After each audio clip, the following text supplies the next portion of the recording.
build on the professional capacity of government communication so that we can increase public awareness and understanding of government policies and programs. We also need to understand and respond to the extraordinary growth in new media and use these channels to build new bridges between government and those on whose behalf it governs. Chairperson, community media plays a vital role in promoting social change, empowering marginalized communities, and fostering democracy. This sector empowers marginalized voices, fostering community engagement, promoting social change, democratizing media, and supporting local government. Government's international agenda is intrinsically linked to the national development agenda. The question going forward is, how do we ensure that South Africans in all sectors understand and appreciate the value of international engagements in attaining domestic priorities? The upcoming G20 provides an opportunity for us to galvanize our energies.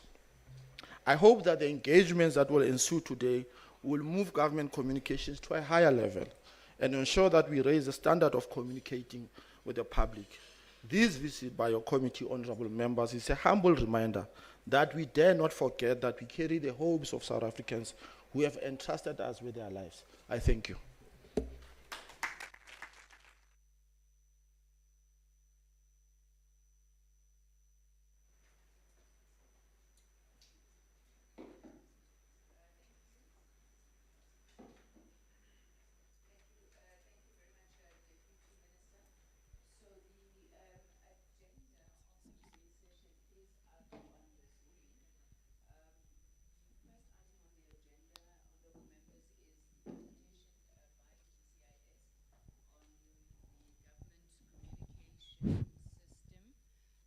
The value chain across all the spheres of government and how they contribute to the communication machinery.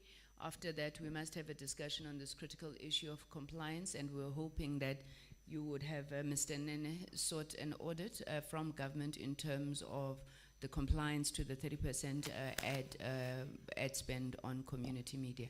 If I may invite, is it you, Michael? Mr. Karen, if you can lead the presentation, thank you.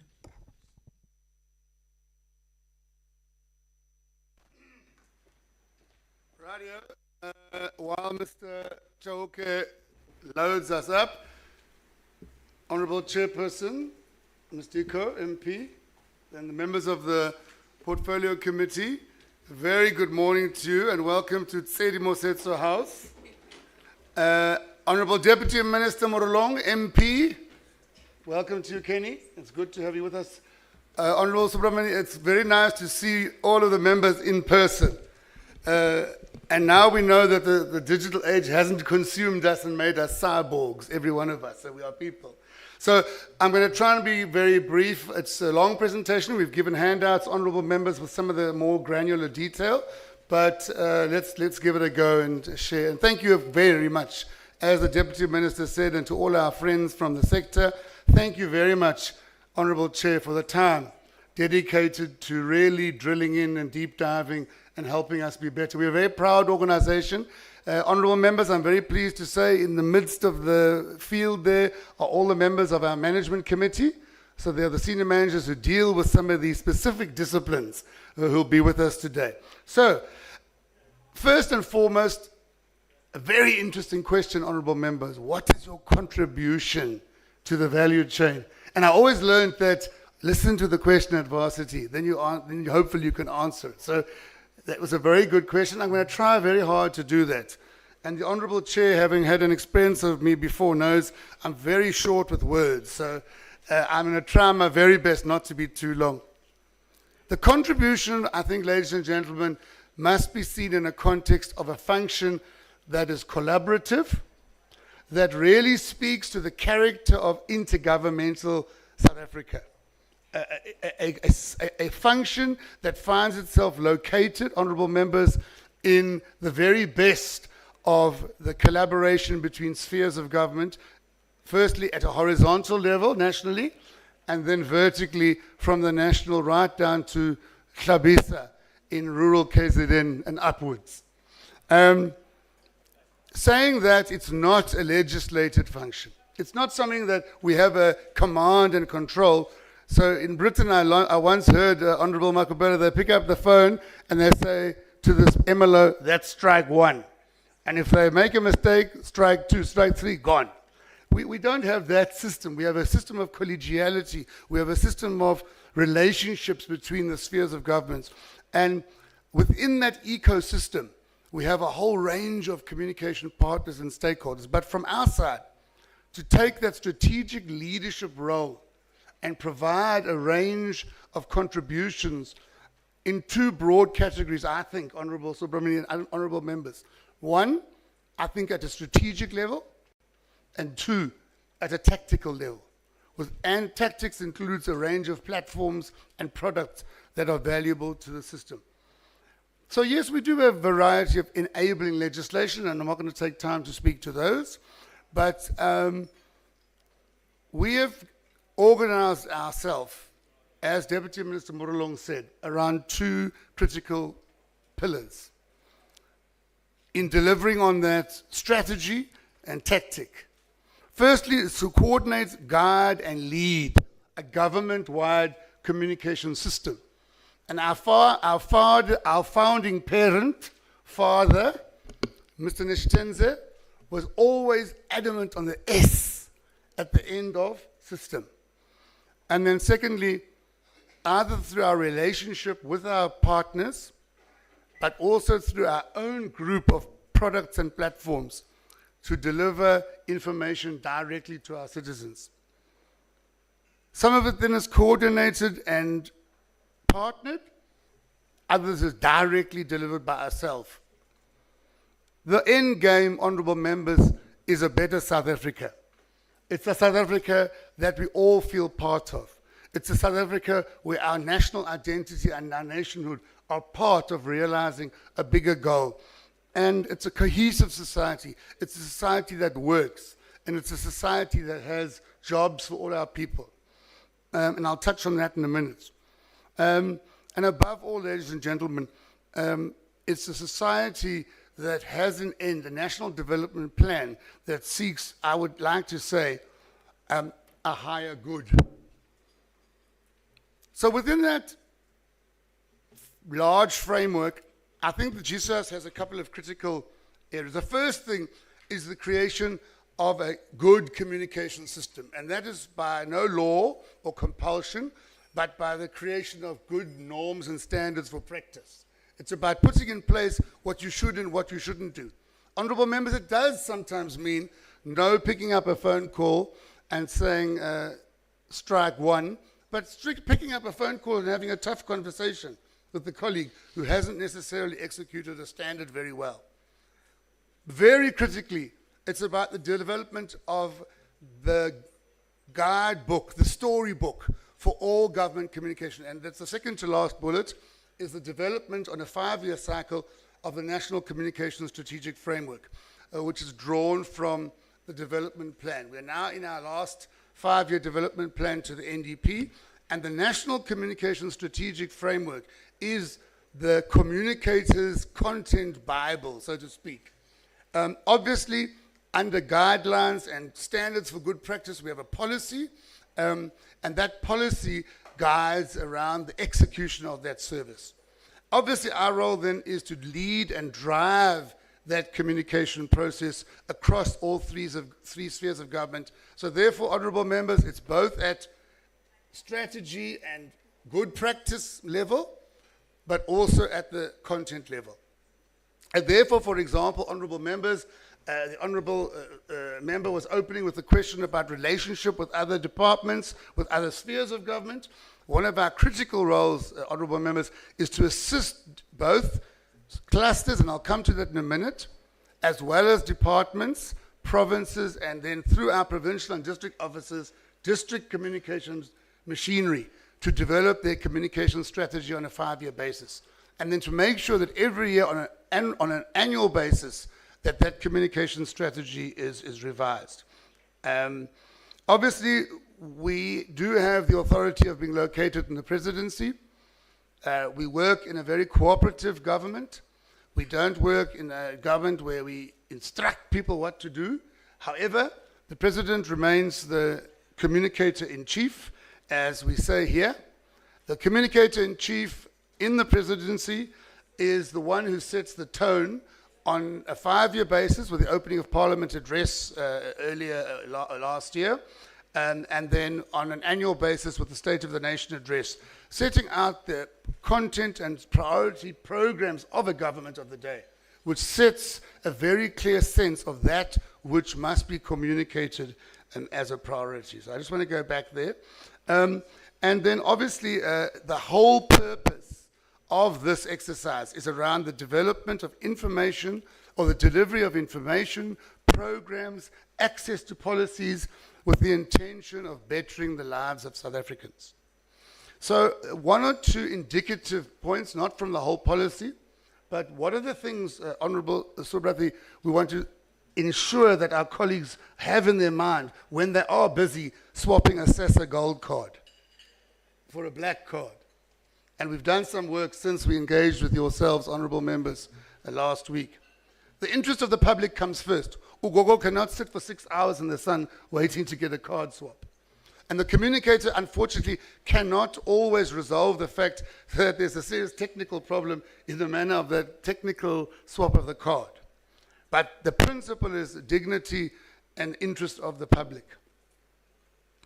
We are located in the presidency, so therefore we do have that sense of central coordination messages, allowing, of course, for interpretation or for application in different spheres of government. We are very clear that government communication does not happen in an ad hoc and a frivolous way. It must happen according to very planned and very well developed strategies that are underpinned by core messaging. The other principle that I thought I'd like to elucidate today is that we are a system that articulates policy. We don't make the policy or determine the manner of it. We articulate that ourselves. And that sometimes is where communicators cross the line, honourable members, between being active public service and sometimes going into a space that interprets their role a bit differently. And we don't stand for that. We stand for the execution of policy as it's been determined by government. But very critically, and I'll touch on this a bit later, it's around direct communication, bullet number 8, and mutual exchange of information, of issues, of problems, of challenges between government communicators and the citizens of our country. And very importantly, number 10, we do review, honourable members, the 5-year strategy that went before. One of the things, and it's a new word I learned from you project managers out there and the technocrats, cadence, frequency, predictability, determined in communication. So number 10, communication is not, it was always there, by the way, on our 10 points for good government communication that we developed with Mr. Neshitenze and his team back then. But now it's about regular briefings and frequency, that there's not this long gap between briefings of a cluster. Or I don't think I need to mention the one where cadence played a critical role, Honourable Chair, in turning the public's understanding of our energy crisis, where the Minister of Electricity is rigorous. And you saw on Sunday, when there's a problem, there's a briefing. And that is the kind of cadence and frequency we really want to elevate in this second term. So the President is Commander-in-Chief of our system. He is the ultimate tone setter and storyteller of the storyline of the National Communication Strategic Framework. We work also with principles where we have ministers, we have premiers, we have MECs, we have mayors. They are who the people vote for. You as legislators, legislative makers, lawmakers, are who the public knows. Public servants are not the face of an institution, although I'll touch on that in a minute. So those political principles in our policy, we want our leadership to be visible, to be accessible to the public on a frequent basis, and that rapport and that engagement with the citizens can happen. We've spent a lot of work in the 6th administration, honourable members, building the role of accounting officers, ensuring that as DGs and others in the leadership of departments, they too become much more active in communicating the work of their portfolio, in being accessible to the public, in going on community radio stations, in writing opinion editorials for community print and other media. Obviously, the accounting officer is very key, ladies and gentlemen, in making sure that we can't just talk about strategy and comms plans and actually not have the machinery to do it. So a critical function that GCIS does with those norms and standards, honourable members, is to give an accounting officer the basic set of what should their communication portfolio look like. What should their budget be? No, you can't just expect the communicator to have a huge reach in a rural municipality and they've got no money. Or you don't want to take the 10 community radio stations in the local footprint of your municipality and give the communicator money to put the mayor on air. And some of the amazing work we've been doing last year, and my colleague Moipeng and her team in the provinces are going to be working on it this year, is intensifying this campaign of mayor on air. Know your mayor, know your councillor, because those people who are elected into office are the ones who know what it is that they are put in office to do. And account for that. But the accounting officer is fundamental to make a system, Honourable Subrathi, on that question of a contribution to a value chain, because you can't have a chain that is snapped at a certain point. And by snapped, I mean 99, 2001, 2002, Honourable Diko, very few municipalities had communicators. I'm proud to say that because of the advocacy that's happened from this centre, that those elements of the policy have changed. We have much, much, much bigger take-up on that. I'm not going to go through the roles of the HSC and the MLO. They are very specific, they are very critical, and they are our partners. But on the Deputy Director Generals there, and I just want to, if you'd allow me an anecdote, I love anecdotes, Honourable Saul, it's my nature, is this week, I'm so proud to tell you, last night, the Sue Sherpa, Ambassador Mbongo, who is the Sur Sherpa for our G20, in Brazil, nogal, on his work there, connected to the community radio stations last night. Honourable members, we buy, remember, because my colleague Shweshwe will have me up if I don't want to pay, or bid freebie, 99 or 100 Honourable Diko stations were logged in. We logged in Honourable the Ambassador Mbongo from Brazil. The team had him on Zoom and that. Do you know what happened in the end? 204 stations logged in. They were so excited about that topic, about the G20, benefits to South Africa. That was last night. Monday night, post-SONA, the President spoke about trade, opening new trade horizons, new trade barriers. How can young people get into trade in the African Continental Free Trade Area? Ambassador Kolila from DTRC and Susan, the two of the DDGs, went on the show, hour-long show, speaking about those opportunities. How do we access them as young people? Apparently the telephone lines were flooded. Late last year, we had Minister Stella Ndabeni-Abrahams in the studio speaking about opportunities for small business. They're coming again, I hope, her and Minister Tao, to speak about this fund that's been set up. So what I'm saying here is we're also moving with our platforms to bring technical experts in. And it doesn't only have to be the minister. So that's the background and the landscape very broadly. When you paint a picture, that's the canvas. Where do we find ourselves today on the 26th of February 2025? Number one, we find ourselves as a very principled agency, a system that believes that communication is a constitutional responsibility and imperative. It is based in the Constitution. It is our obligation to be a transparent, accountable, trustworthy, a consultative, a capacity enhancement, a very having integrity, and a very inclusive institution. And that's what we want to be here, in the center that should hold, and right to the periphery, where our colleagues are in local and district municipalities. Secondly, we have a unity government. The unity government has come in with a statement of intent that, in essence, ascribes to a very high value base of social justice, of delivering a value society. And the unity government's perspective is one of a society that benefits all, irrespective of any party differences. I mean, you saw with the budget last week, the ministers were very adamant and candid to say, yes, there will always be social contestation, and in a unity government, it might even be more contested. However, what is the end purpose of communication? And I think that is where GCIS is finding its niche. Our end purpose is not only to be this democratic system, but to be a system that accounts quickly and effectively on that value proposition.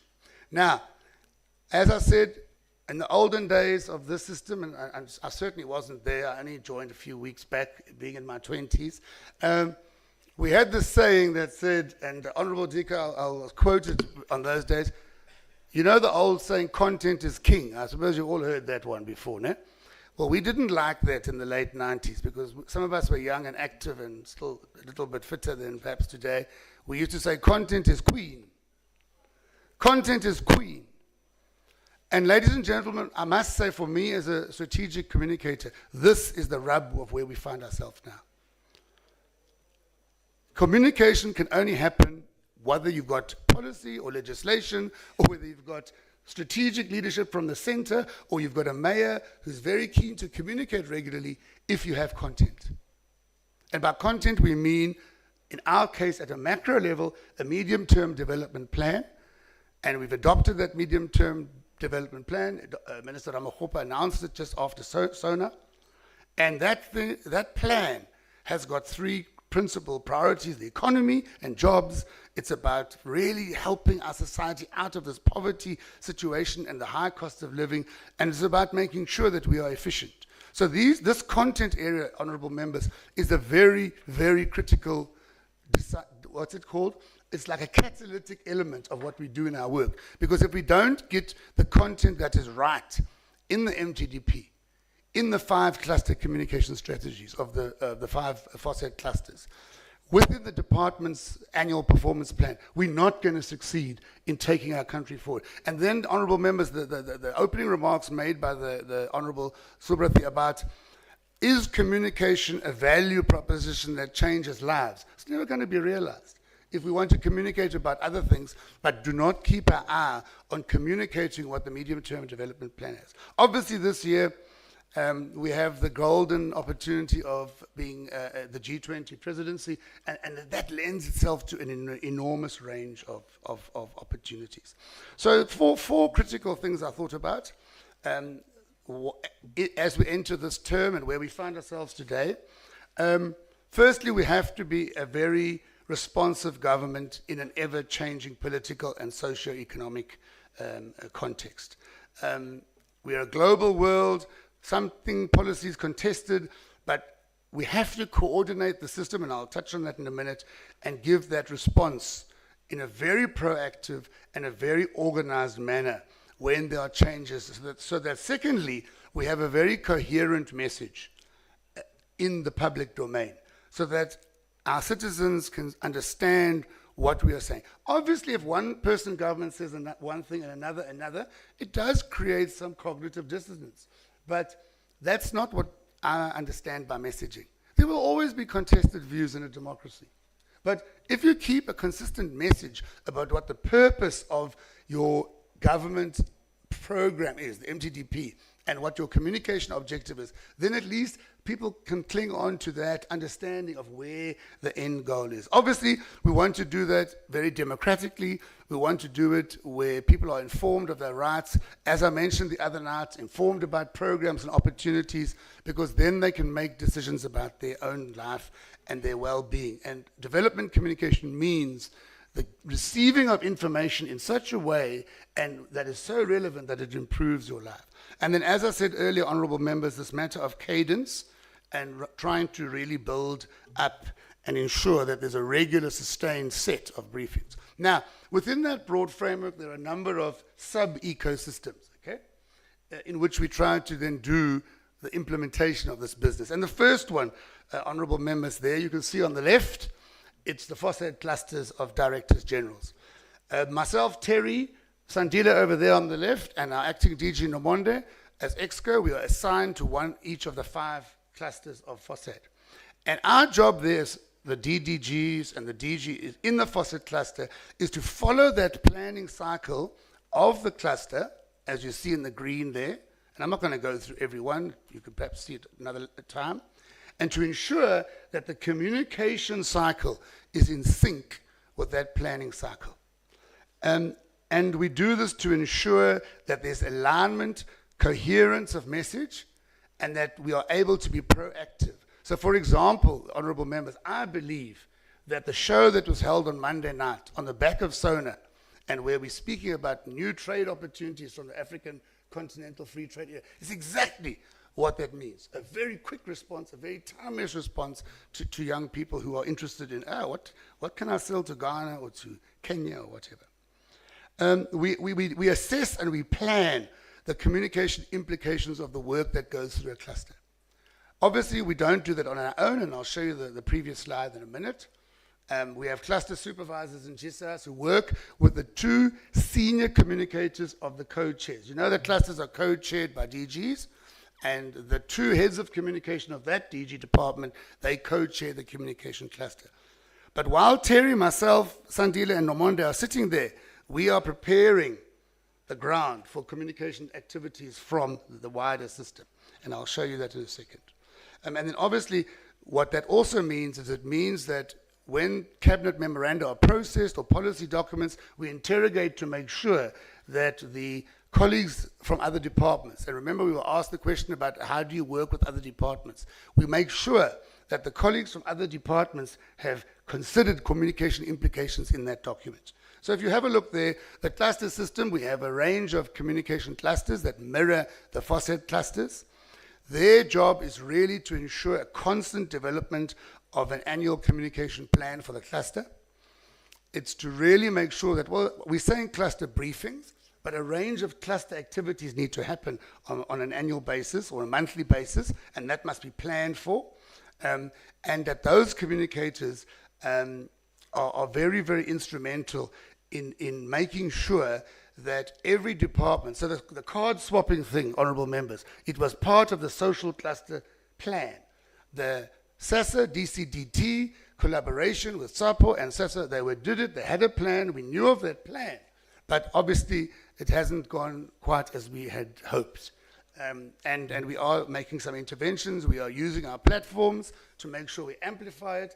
However, one of the risks with that is increasing foot traffic to those distributors. So for example, earlier this week, Monday or Friday, I don't know, we published the points where the swapping is happening extensively, promoting them, and our provincial and district officers helped. The risk with that is Ugogos come at 3 o'clock in the morning, and by the time they get there to the counter, there's some problem with the technology. So the back office is, Honorable Diko, very much aware. I said to the colleagues the other night, I said, guys, your job as a communicator is to hold the mirror up to your leader. You cannot fix that technical problem yourself.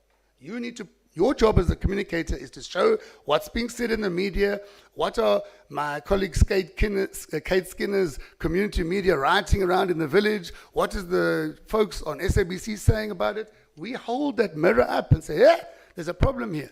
And that's what the job of the communicators. And I'm really hoping that they did that and that they elevated that to both of the ministers concerned, because it is a problem.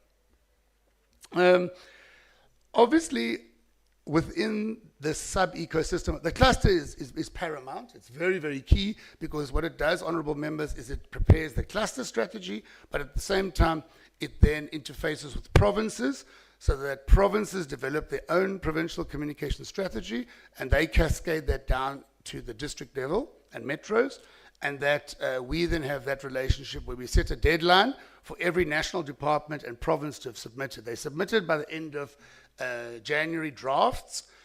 We're busy following up some of them now, and that interrogation is making sure that those aggressive principles of accountability with the public, have you factored in the digital era, have you looked at Izimbizo or direct communication, are all contained in those strategies. So we've got a matrix that we use to analyze those strategies and then give the colleagues feedback and direct them where we think they can do more work. So obviously the subsystems are many. I want to show you on this slide that so the cluster is paramount. and I'll come a bit later to one of the paramount forums. But we do have a range of others. We have a media liaison forum. It is the MLOs and spokespersons to the ministers and premiers that meet on a quarterly basis. Obviously, they meet in a WhatsApp group on a frequent basis for issue management. We've engaged them this year as well, Honourable Diko, to make sure that their plans for this year have a more intentional, and this is at province level now, right? Have a more intentional, consistent feedback mechanism. That cadence that I spoke about in the energy space is also picked up by our provinces. We have, we have 2 government communicators forums a year, and I'll come to that in a short while. And then we have 48 district and metro communication forums. So that is the network of communicators at provincial and district level that mirrors and emulates the national structure. And in those structures, colleagues, they're not meetings for the sake of meetings. There they are developing their communication strategies. There they are dealing with key messaging. There they are dealing with key programs. One of the great advances, honourable members, that we've been working on, Moipeng and I are not sure if we're there yet, but at the district level, remember we want the comms plan for the district to look close to the DDM. It must look at the DDM.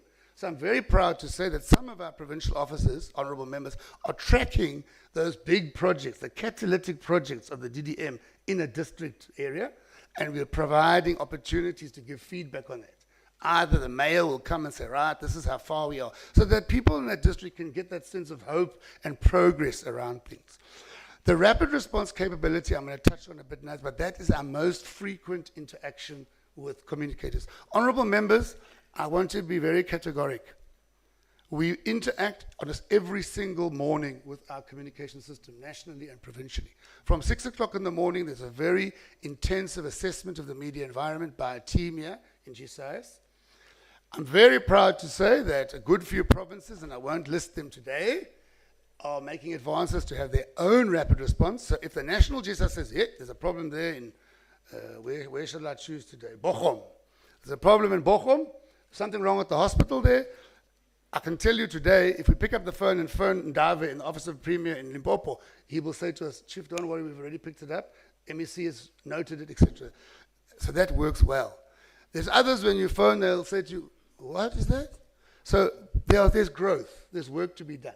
But we pick up the phone and we have that interaction early. By 8:30 in the morning, we are interacting with communicators from those departments, from those provinces. Sometimes we call them in specifically.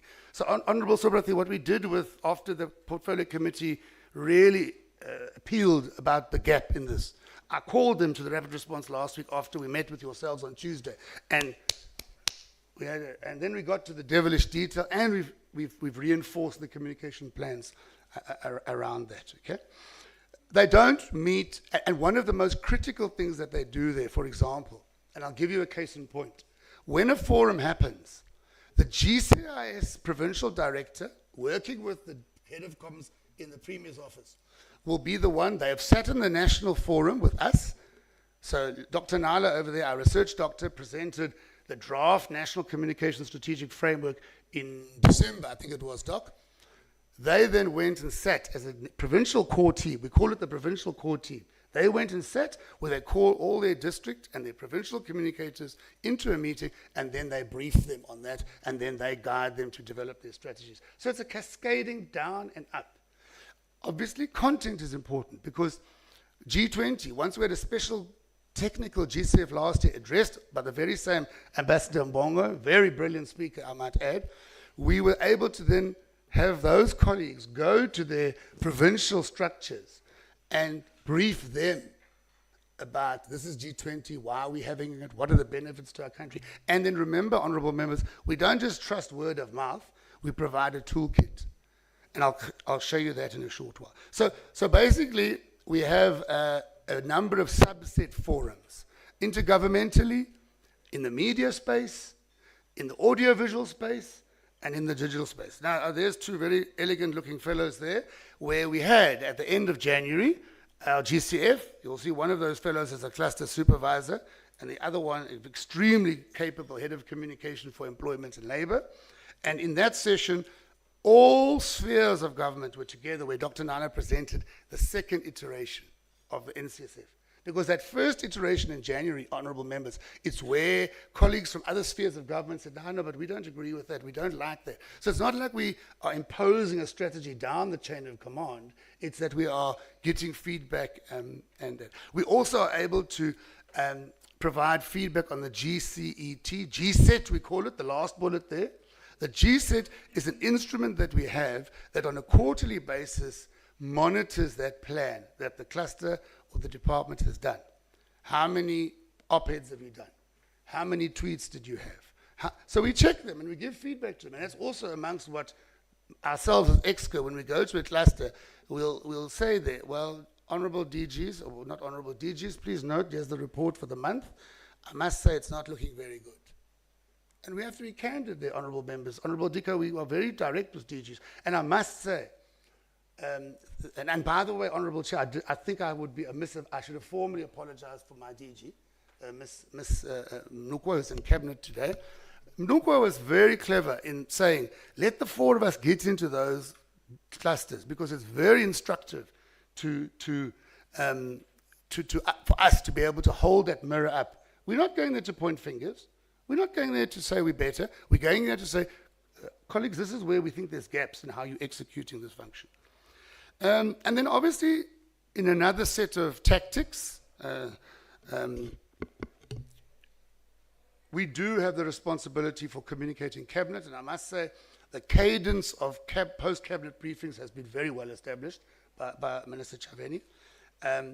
We have that cadence of cabinet briefings, and obviously there's two levels of that. One, we would prepare with the communicator concerned that that minister or that DG will expand on issues that come out of that meeting in their own time and the week after. And if it's a province, that we will be having a premier or an MEC, that we will try and persuade them to amplify that. What we are trying to work on, and I think it is happening, although the footprint of media in provinces is not all the same, we are trying to work very hard that as provinces build their rapid response system, they are also building that post-provincial executive feedback loop, and the mayor is doing the same at their level.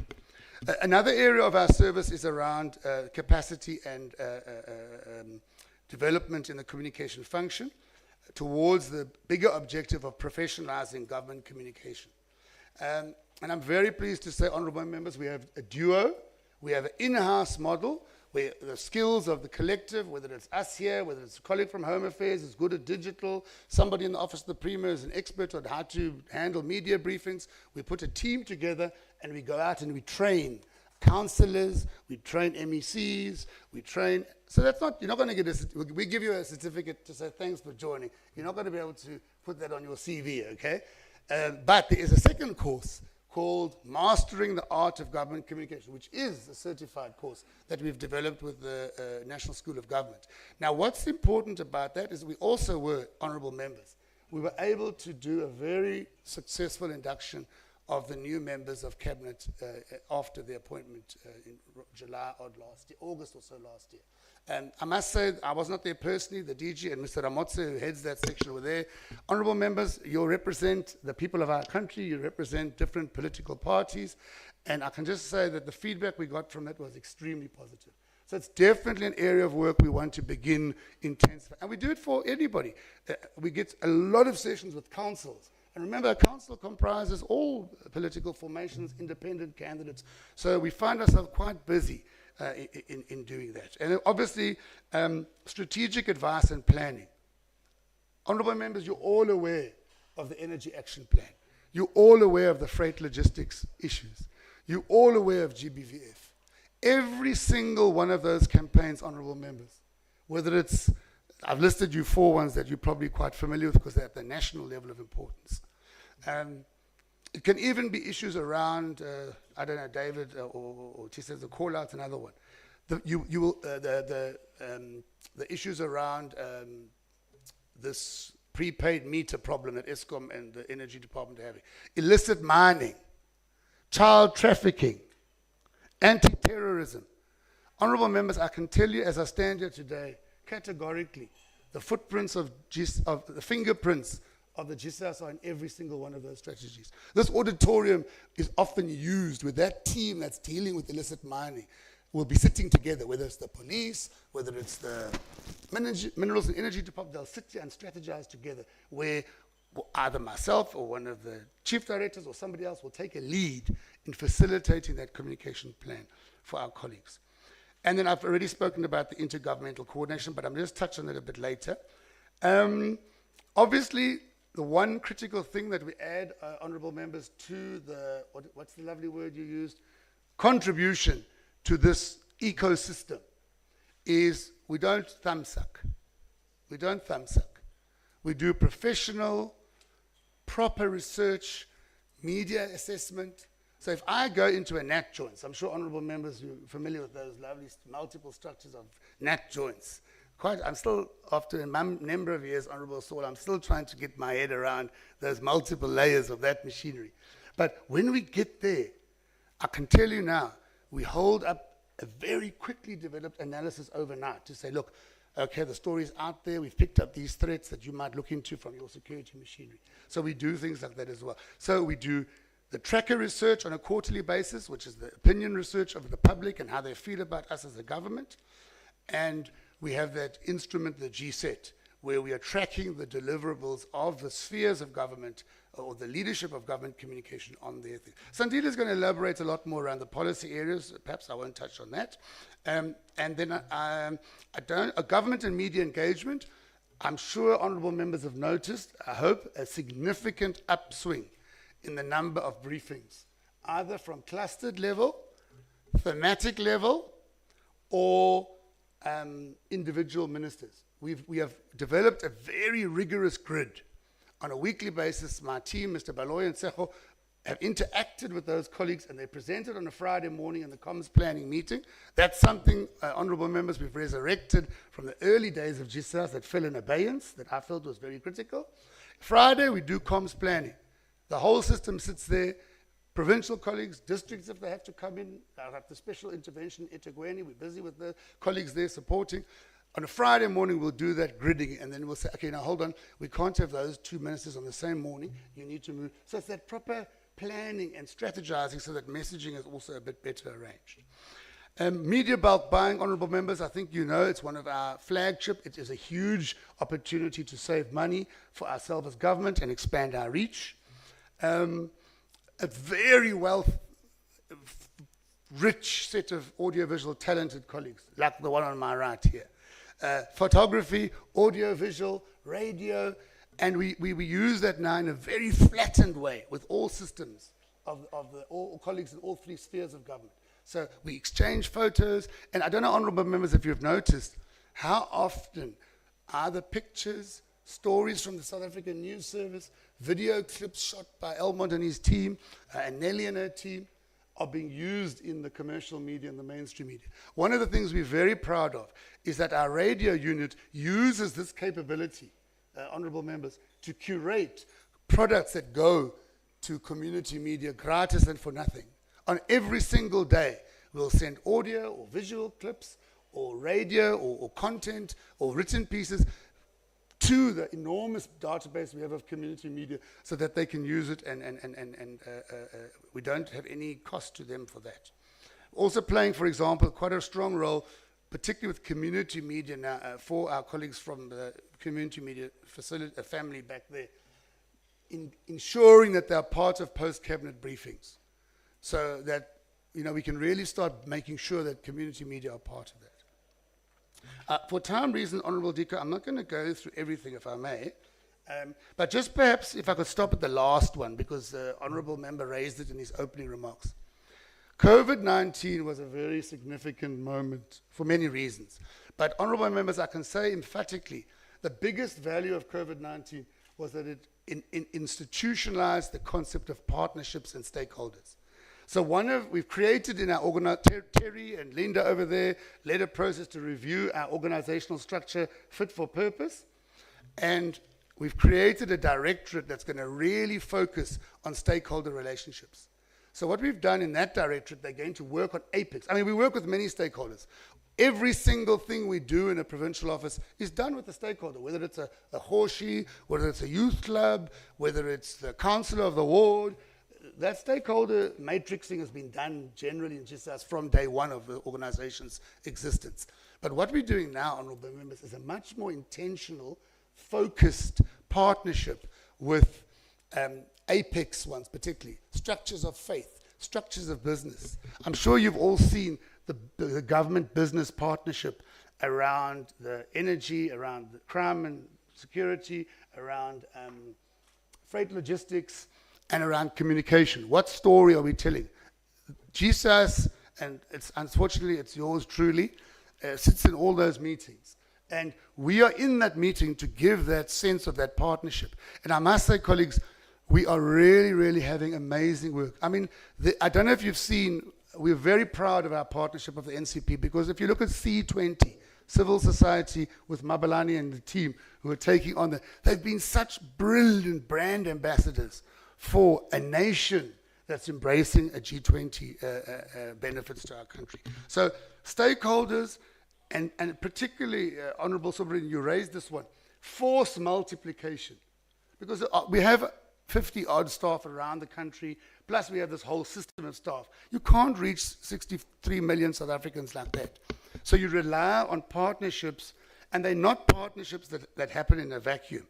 And I want to show you this slide, because when I was trying to prepare, I was trying to think, what is the connection around the contribution and the ecosystem that the question posed to us raised.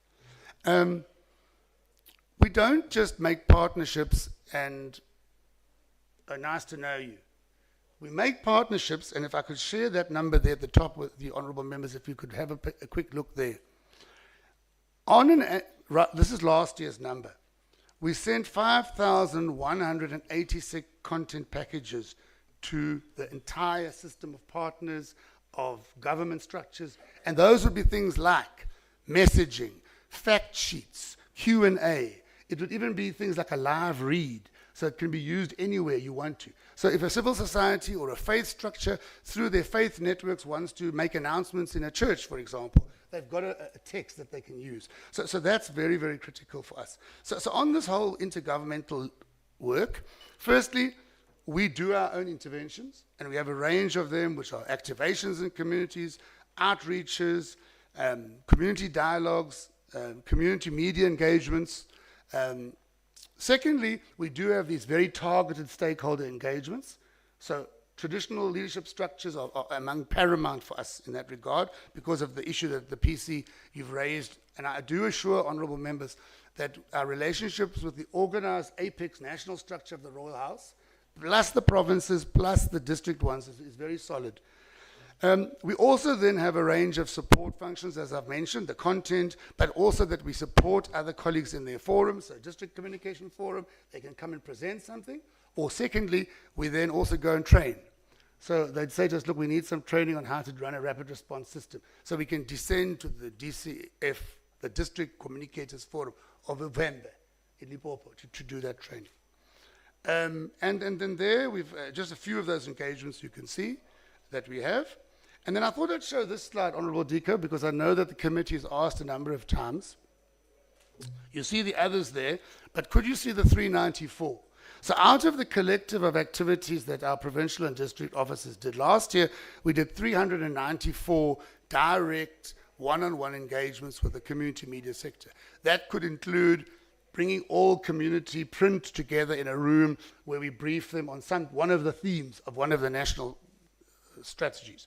2, it could be an active community talk show where we are running a show that is local. So remember, we have the studio here, honourable members, where we would have sort of a national perspective. We can bring a guest speaker, a minister, a DDG. But down there in the community, that would be the mayor. Say, for example, we're talking about this outburst now of foot and hand, foot and mouth. We would get the district health officer or a nurse or somebody from the municipality who's doing environmental health, and then the GCIS officer, and they would do that in that local. So this is what it's cost. We put in about our operation in that area of work has not got a huge amount of money, but the reach is quite big. So I thought I'd share that with you. Now, coming now to the other areas, we are modernizing. Honourable members, you posed modernization. Obviously, we have a lot of, remember two-way communication? Many of us in this room come from the Imbizo generation, where you go with the microphone and you have a long queue, and everybody asks the question and you respond. We all know that, right? We haven't left that. That's one of the great hallmarks of the South African democratic communication system, anchored by the presidential DDM Imbizo.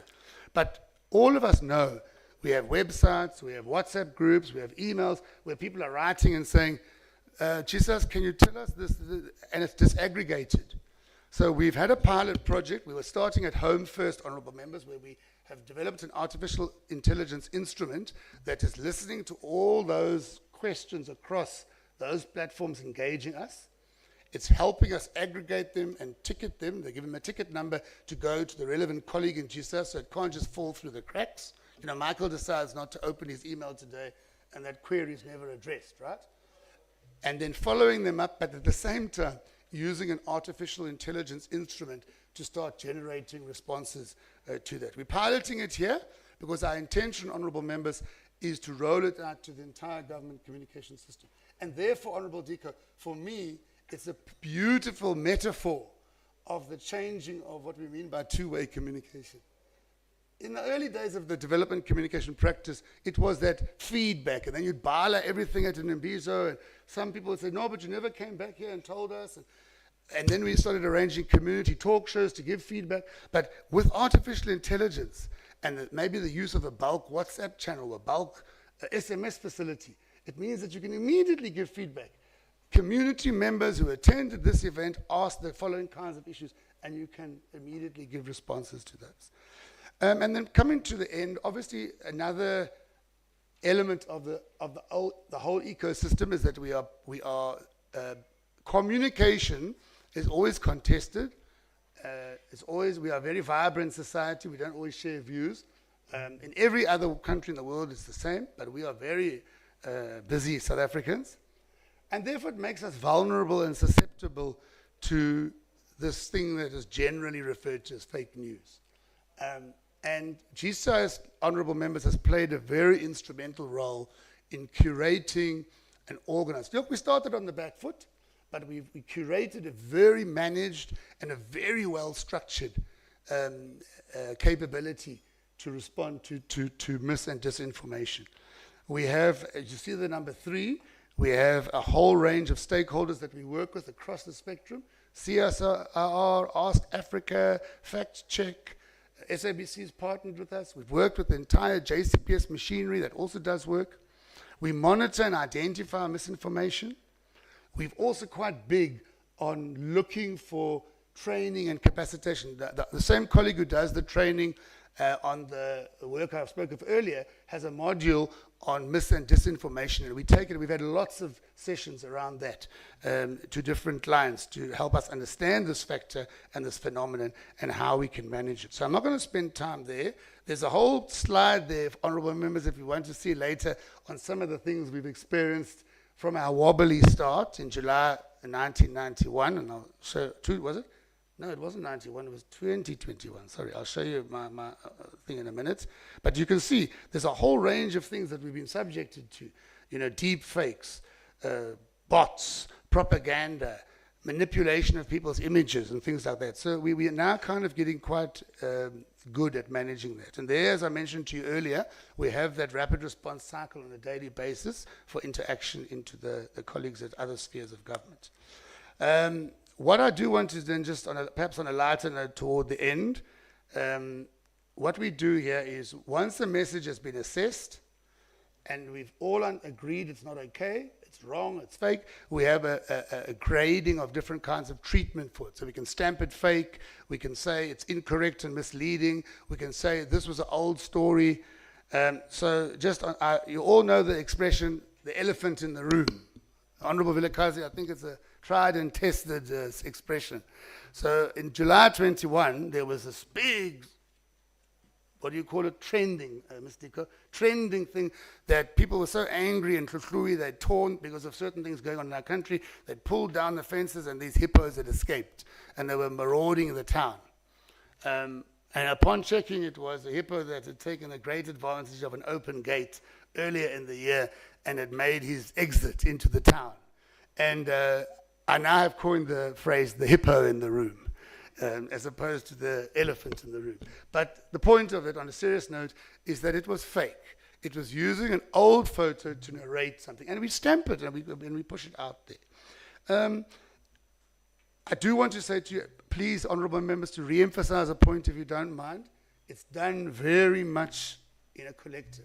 It's a bit of a misnomer. We've called our partnership with the civil society, the faith, the National Communication Partnership, but the same one with the people who specialize in mis and dis, Honorable Thekiso, we've called NCP. So sometimes in GCIS we confuse ourselves about which NCP we're talking about, but we do have a very solid part, and we're very grateful for the role played by these colleagues.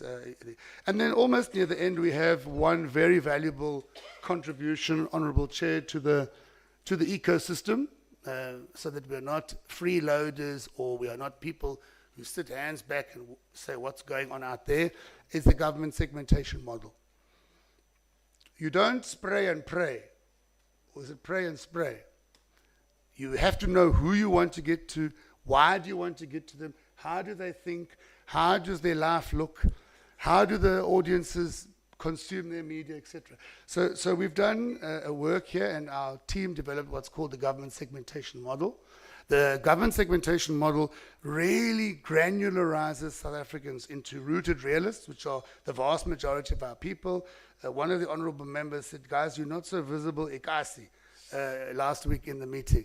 And for example, some of the platforms I showed you earlier would make sure that in a township environment, you use the local community radio station very aggressively to reach rooted realists.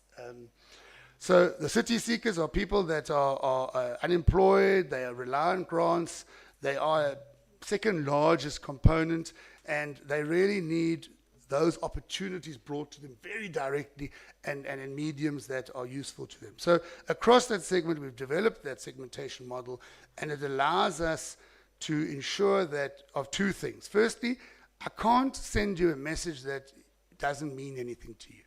I can't send you a message that doesn't resonate with where you are as a person. That's not developmental communication. And then secondly, I cannot send you a message in a medium or in a way that is totally inaccessible to you. And then just lastly, we do have a contribution of our own set of platforms to the family of government communication. We have 4.3 million followers over a range of platforms there. For those honourable members who've asked on previous occasions, there you can see we've specifically indicated that yes, the district, if you have a constituency office that's somewhere in a remote area where you know the GCIS has an office and there's a two-song centre there and there's a Facebook page there, it's all included in this 4.3 million. Okay, we have really we lost a few followers in the last quarter. But this is the nature of the beast. It goes up and down, and the team working on that will always bring new stories. Once you bring a very exciting new story, the numbers push up a bit. So you can see we had 8,000 posts over the quarter. The reach was around 79 million, and we're targeting by the end of the next 2 years 500 million reach organically. Now, organically is where you don't put any money into boosting it. So on this slide, you'll see we've done some work to try and boost our products. We started this year, Honourable Thekiso, with G20, because we don't want South Africans to think G20 is not for us. Something there that belongs to Trump, if he comes or not, or whatever. No, it's a huge opportunity for the repositioning of this country as a country that brings solutions to the challenges in the world. So we did some boosting of that, and it's going extremely well. We have our websites, which all of you know, which are not only about us, but they are about colleagues from other spheres of government. There's inter-exchange of content and data. obviously sometimes, apologies, we do hit a bit of, where the name of a person is outdated or an MEC changes, and we always try, I must say they really are good at quick, but it always helps when colleagues inform us so that contribution as a very single access point for our nation is there. And then finally, as I'd mentioned to you earlier, we don't do this work without assessing the impact. And the Government Communication Excellence tool tracks a range of platforms. Now remember, if you go back to the presentation and asked where I started about the strategies of clusters, of departments, of provinces, and they say in that strategy, we want to do at least 5 op-eds a month, Honorable Diko. And then when the scorecard comes, you find Dololo. Then you start saying, but you know what, you said you're going to do this, and yet you haven't done it, And that is how you start getting to the questions that were asked by the opening comments of the Honorable Member. Communication starts becoming highly effective within that ecosystem and the various subsystems and platforms I've said, once you can start showing people that the impact is not as adequate as it could be. So there's a whole range there. We do it on a quarterly basis, and people don't like show and tell. Sometimes it's not pleasant, but on other occasions, when your name's at the top of the list, they become very excited in the DG cluster or in a cabinet meeting. So Honourable Chairperson and the Honourable Members, I pause there. I did rush a bit because I was conscious of time, but I hope that was a sense of the ecosystem and our contributions to that ecosystem, as well as some of the particular anecdotes that I shared with you about some of the exciting things that are happening. Tomorrow morning, Minister Ndabeni Abrahams is on a big group of community radio stations looking at the post-SONA articulation of benefits to small business. There's a whole range of new programs for small businesses, shows on. Friday morning in this auditorium, deputy ministers and leaders of civil society who are experts in the field, from NGOs, running a huge dialogue, which is phase 2 dialogue after SONA, on how do we engage boys in the conversation about gender-based violence. And we're having a big conversation here that we've curated with the cluster, with the National Communication Partnership, civil society, where we're going to ask that conversation. Because you see, a lot of attention, obviously, we're not paying enough attention to the boy child. And that came out, and incidentally, that came out in the 16 Days of No Violence. When we were doing our 16 Days project last year, Honourable Diko, between the cluster assessment, between Dr. Nala's assessment, between the media assessment that Nkele and them were doing, one narrative started emerging by commentators, by journalists. Everybody's talking about, protection. Nobody's talking about the boy child. So we got the idea to say, okay, if that's a narrative that we're finding missing, let's respond to it. And that's why we've begun this program on do not leave the boy child behind. Thank you, honourable members.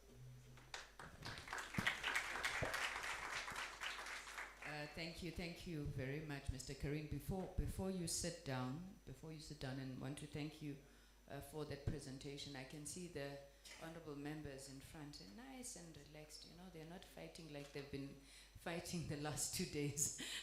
So can you please, before we open up for discussion, just speak to us in terms of what success looks like for the GCIS?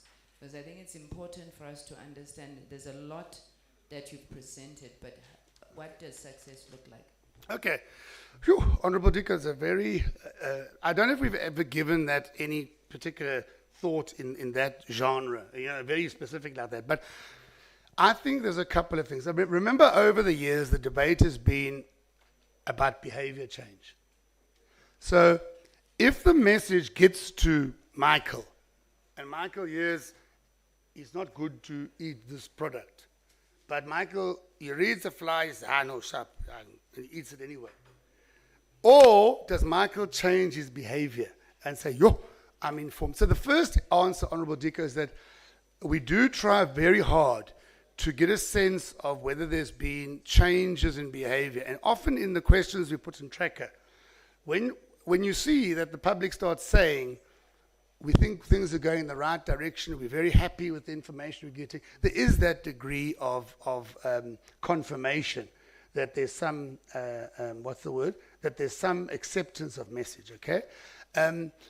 I don't know, maybe we need to think more, and obviously the wisdom of the committee will be always appreciated, but that's one area. I think the second area for us, because we're in the space, and I must say, maybe I'm a bit clumsy, I don't know, maybe some of the young lions in our team, they have ideas at the back, but reach. Reach is a good indicator. So it is a cold indicator because, again, you don't know if the message was received well or not. But reach is important. And then, obviously, I must tell you, particularly through the provincial and district teams, we do local environmental assessment reports. So very often our district team, when there's been like a town hall meeting or a dialogue or something, they will interview some, we call them Vox Pops. And the Vox Pop is an interview with a member of the public who gives an honest and a personal opinion about what they felt. So we do track those in a monthly report that Boypeng puts together of some of the commentary of the public. And it's not always all flattering, obviously. So we do have the Vox Pops and that kind of assessment as well. So unless maybe the gentlemen up there have another idea, I think broadly, I don't know, colleagues, I think that's how we do. So success, I think for me at the end of the day, Honourable Chair, is that, you know, when I would feel we've been successful, is when the economic growth rate goes to 4%. So for me, success as because we know now we've done great things. South Africans are proud. When you poke us, it doesn't matter what our difference is. The success of our nation building that is evidenced in how we pull together when someone pokes us in a way we don't like. So for me, on those things like, you know, social cohesion and our attitude to each other, we are closer to each other than we are to other people in another country, okay? So that for me is quite a good sign. When our people start saying, oh, this year we had a huge matric pass rate, you can start saying that's successful. But I think all of us here must accept that we are in the era. We were not in this era, by the way, in 97, 98, 99, 2001. There we were building a nation, building institutions, trying to convince people that strategic communication is a valuable thing. We all know what today's thing is. It's job. It's economy. And I think for me, Honourable Chair, maybe that's something we need to reflect on a bit harder. But for the current 5-year term, what we should be looking at is how, so therefore, it's no mistake that I hounded, and I use the word hounded without hesitation, hounded and chased and persevered colleagues from the economic cluster to come on a community radio show to talk about the opportunities and phone in. That's just a thought I had. Thank you, Mr. Karine. Let me also thank the executive, Manco as a whole, who would have worked on that presentation. And as always, Deputy Minister, your leadership and guidance is appreciated. Honorable members, you know, I know that since the beginning of the 7th Parliament, we have not paid as much attention to GCIS as we have perhaps to the entities within the broader communications and digital technologies portfolio. And one of the reasons for that, I think, is obviously a lot of the work that GCIS does seems to be intangible, right? So it's not about, post-bank, CETA, this and the other thing. But we felt it was important that let's have this engagement. And in nature, while we're looking at service delivery of the department in terms of their mandate, there may be some discussions around this that need to be, I neither want to say philosophical, nor I want to say practical. And which is why I was asking Mr. Karine that what are we trying to work towards? When you read the annual report of the GCIS, you read, their strat plans, there's always this intangible thing that we are looking for, against which they are judged and often criticized. And I'm hoping that in these conversations, we'll be able to figure out, what are some of those issues. As Parliament, ladies and gentlemen, I don't have to repeat, colleagues, you know that our mandate is around lawmaking. So if there are issues that are in the legislation that hinder you having the success that you should have? Those are the discussions that we want, because as elected representatives, ours is to take not only what the people are saying, but you too are the people. So are there issues we should be looking at, whether it's from a legislative, a policy, a regulatory environment, and then in terms of the functioning of government, our executive oversight role, are there issues there that hinder, success of the GCIS? And finally, as I said right at the beginning, we are partners. The third leg of our mandate is around public participation. So as much as you would be a different arm of state, I do think there's complementarities between what you do in government and a primary mandate of Parliament around public participation. So I do want us to engage with that sort of understanding. I've asked the Deputy Minister before, and before I allow the honorable members to engage with you, please have this question at the back of your minds, and I'm hoping, DM, you will allow MANCO broadly to respond, not just the executive speaking from the front table. We've been saying when you look at their presentation, there's a lot that's been done here. There's a lot. Your head spins just listening to GCIS and the work. So GCIS is very, very busy, and I was hoping, if time allows, the members would also have an opportunity to tour your premises and see the amount of resources that you have. But one thing we cannot seem to get right is, why do people think that this government is failing at communications? And if we can try and go towards some sort of a common conceptual understanding, why is there that there is so much complaints about government communications in particular? So I will give the members each a bite. This is a nice committee. It's a committee of spokespersons, and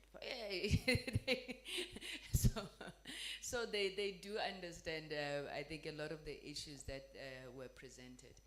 Can I start at the back with Honorable Vilakazi? Will provide opportunity to all members to engage with the GCIS. Thank you very much.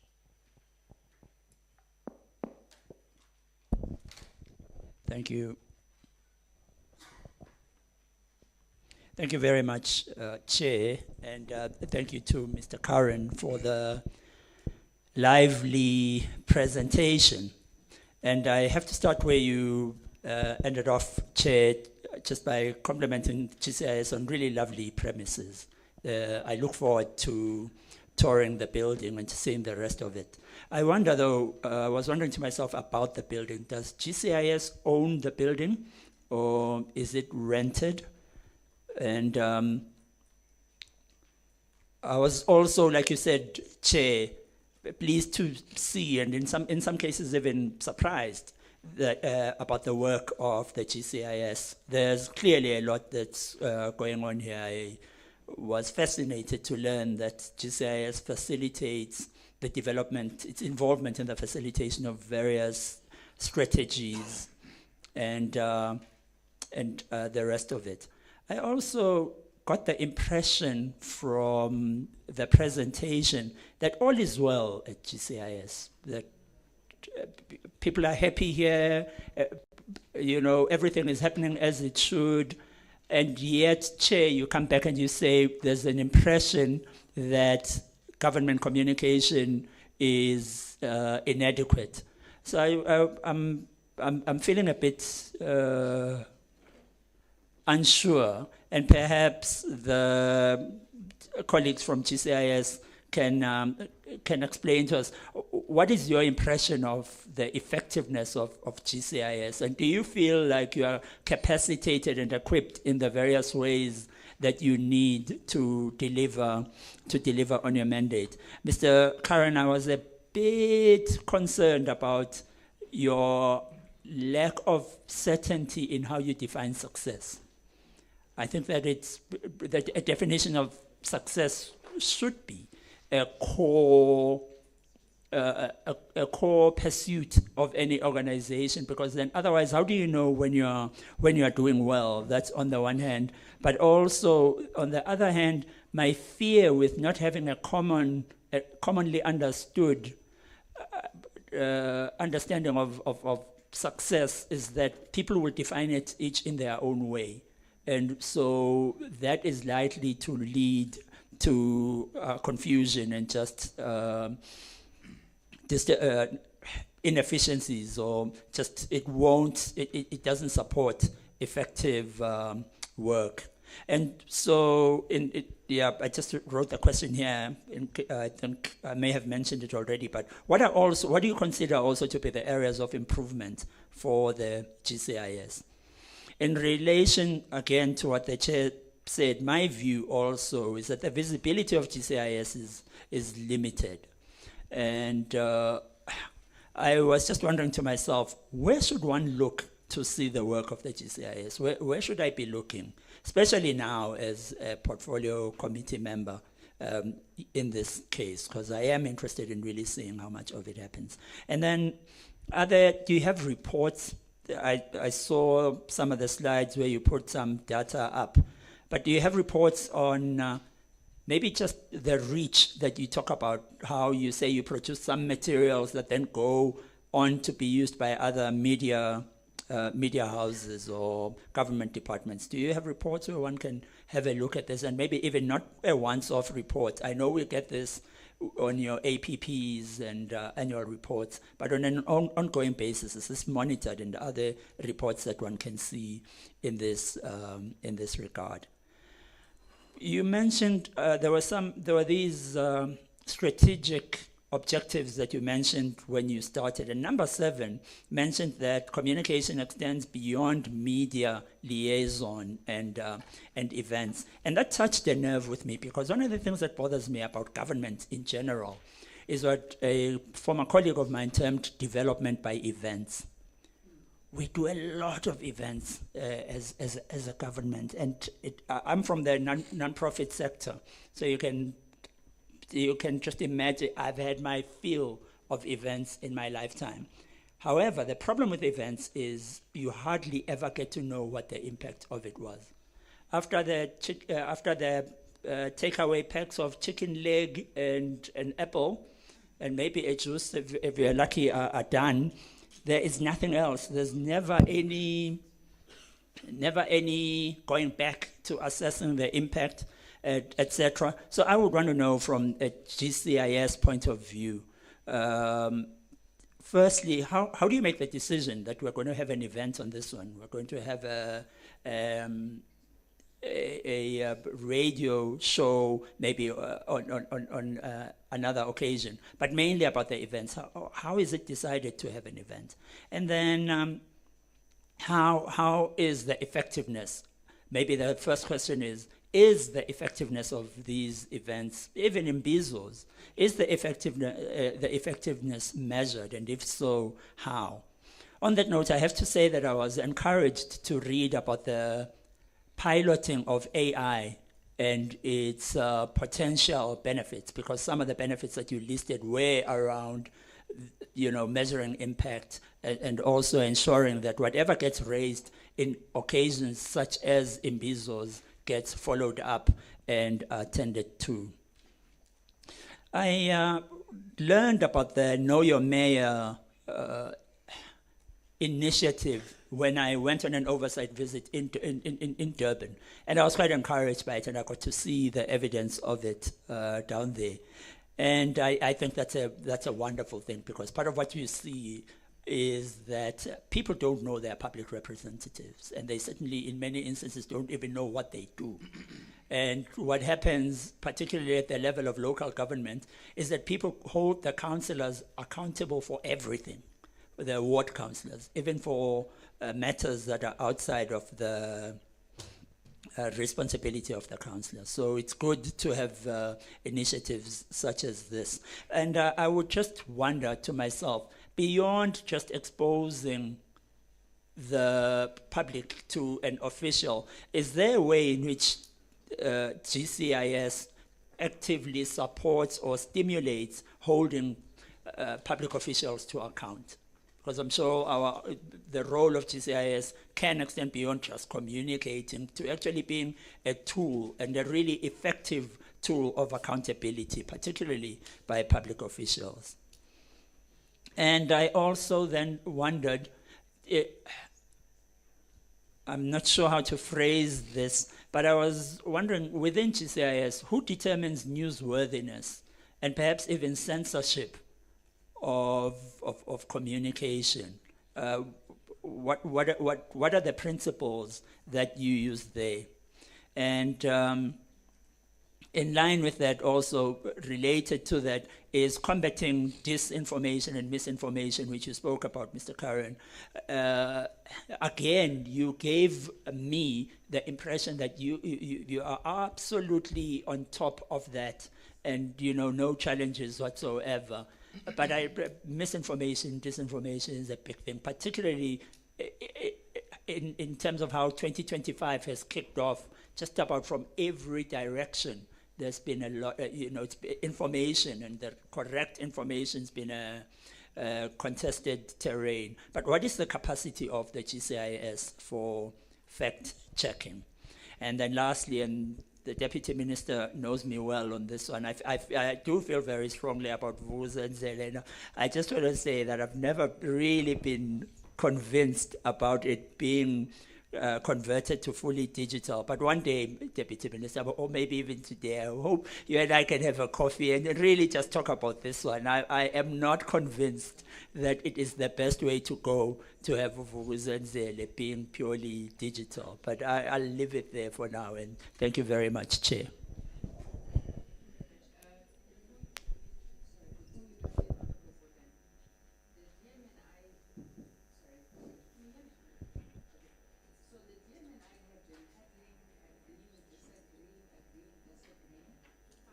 Chair, you're not on the speaker. Am I now? Yeah. Okay. No, I'm saying, before you come in, Honorable Borland, the DM and I have been handling, we agree, we disagree, we agree, we disagree. And I think one issue that we've been struggling on is whether the DM should remain in the meeting. I did say to the DM he may be excused after he had opened, with the thinking in my head that this is an oversight visit. We engage the DM all the time in Parliament. And the purpose of oversight is for us to come and see and hear whether what the DM has been telling us when he arrives in Parliament is indeed what happens. I know that we have a temptation to want to always speak to them, the executive, the national executive broadly, which makes the decisions. But I want to say, DM, you are free to leave. I'm not ushering you. You are free to leave because we do want to conduct oversight, but we are not chasing you away. So anytime you make a decision, you may then act on that decision. Honorable Potlani? Yeah. For our coffee now. Thank you so much, Chairperson. Chair, our biggest criticism of the GCIS is that we have always seen it as a government mouthpiece, which lacked balance in terms of how they communicated on the issue of government. That said, Chair, I think the arrival of the new dispensation, GNU, and I'm scared to say GNU with the two members that are in front of me, but it is what it is, Chairperson. That said, Chair, I think this then... I appreciate that. Hands off, hands off. So, Chair, I think this presents an opportunity for the GCIS to really prove itself, to say they are able to really communicate on behalf of government, irrespective of which political party sits at the head of whatever particular department. So perhaps we can have a different lens that we view the GCIS going forward. But also, the issue that the GCIS has been raising over the engagements that we have had with them is that there is no obligation on the part of the departments to really utilize GCIS because nothing legislates that. I don't know how we can fill that gap, because while there is nothing that compels the departments to use GCIS, things fall through the cracks. The uniformity of government communication lags behind. So I don't know what plans they have, concrete plans to just solidify those working relationships. And maybe this leads to my first question to say, how do you then incentivize government communicators as GCIS that they feel that if I am doing this and not using GCIS, then I am losing on something? Is there more that can be done to just provide an incentive? And I like what Michael said, to say 1994, we were really concerned with establishing institutions. And we did really well as a country. I mean, we've got Chapter 9 institutions, we've got independent courts, we've got parliament as we sit here. But my thing is that we really need to snap out of it and start being futuristic.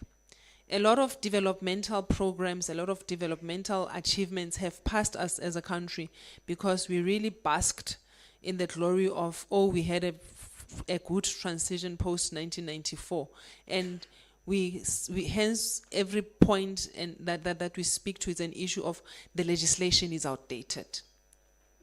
So I really appreciated that sentiment to say GCIS acknowledges that we established institutions, but we snap out of it and we move on and we then talk about the future. And GCIS is the great vehicle to then talk to government, to speak on behalf of government, to say, what does the future look like? Can we not just focus on what we are communicating at this point? Can we ensure that GCIS is future-proof, that we move along with the technology that will ensure that we reach more people, more people in South Africa? We are operating in the digital era, after all. My biggest takeaway from the presentation, Michael, is how GCIS is deliberate about supporting local municipalities. I hope this will reach every corner, especially in the rural communities, so that we leave no one behind, so that even the people in the most rural parts of our communities are able to say they have seen and perhaps touched, as Chairperson says, it's intangible. Perhaps they can say they can feel and touch the work of the GCIS. Then I think that's what success looks like for me. Thank you. Thank you, Honorable Militia. Thank you very much, Chairperson.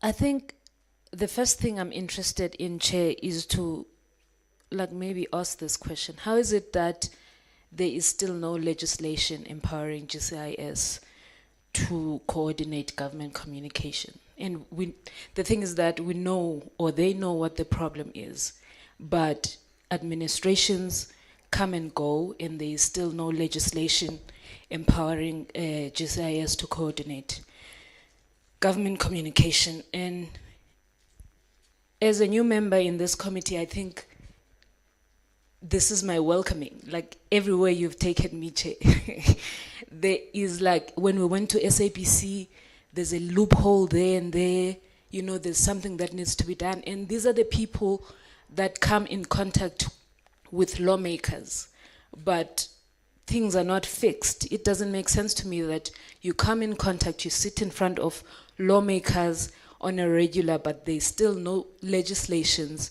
to assist, you know, government to move forward and improve services to our people.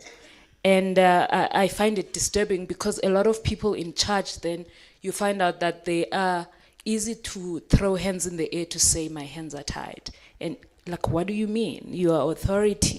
It shouldn't be like that. I don't know if it's a lack of political will, but it's something very concerning for me that, you know, years can go by and you still complain about the same thing, especially when you've figured out, what the problem is and what the solution is. It would make sense to me if we didn't know what the problem is and how to resolve it, but we do know. Even with the SABC, we do know what the problem is. And with even GCIS, we do know what, the solution is. So I just wanted to raise that, Chair. But also,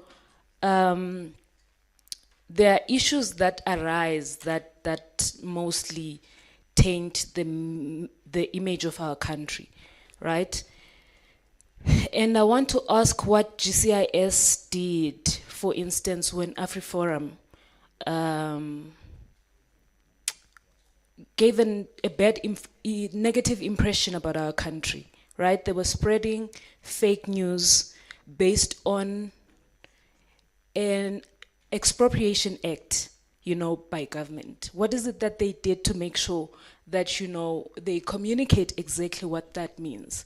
Because you had AfriForum that was saying that there's genocide in South Africa, they're not protected, farmers are being killed, and you've got a government that is really not communicating. You get news from other media outlets that have got their own mandate, right? So what is it that GCIS did when the world was looking at us as a country that is killing white people?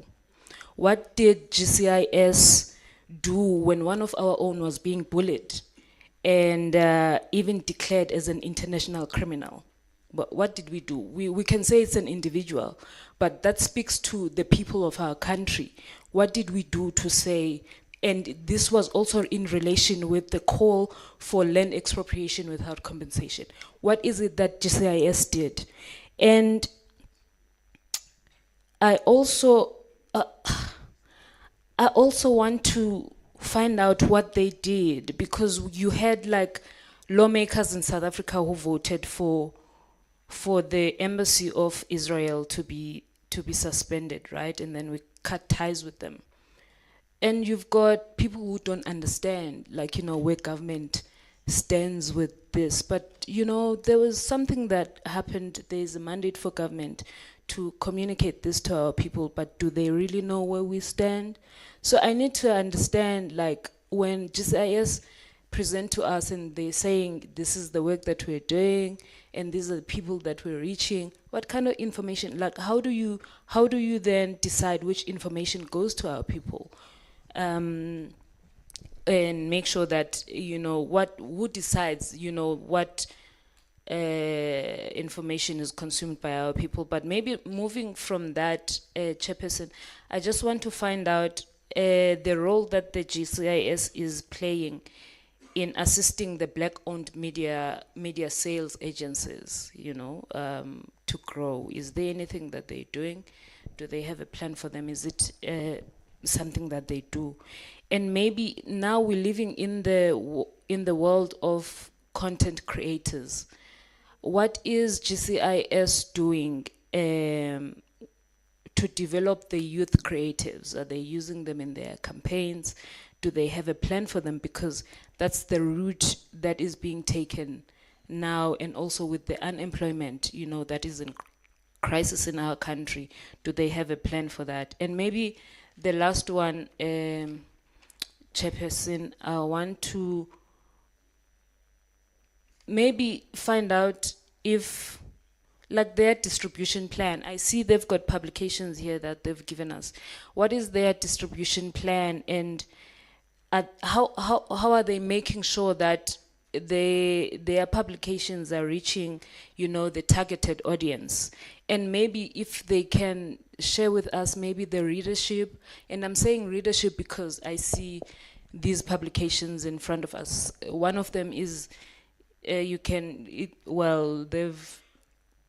have mentioned where they distributing it, but if they can share the distribution plan and maybe the readership, and if they maybe have a guarantee that they're reaching the audience that they are targeting. Thank you very much, Chair. Thank you, Honorable Shongwe. Thank you, Honorable Alicia.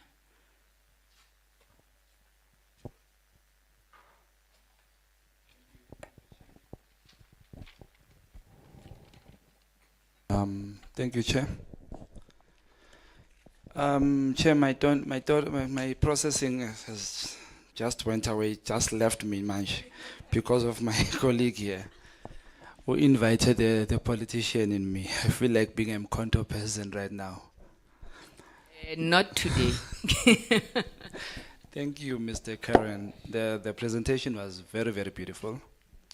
It tells me that you don't even need budget, you've got money, because it didn't speak about anything about budget. It tells me exactly if I go to a township today and ask a little boy or anybody in any township and ask, what is GCIS? That person will be able to tell me what the GCIS is this and this and this is what it does. I also appreciate the fact that you spoke more of the rural areas that you are reaching there and trying to bridge the gap between GCIS and the community.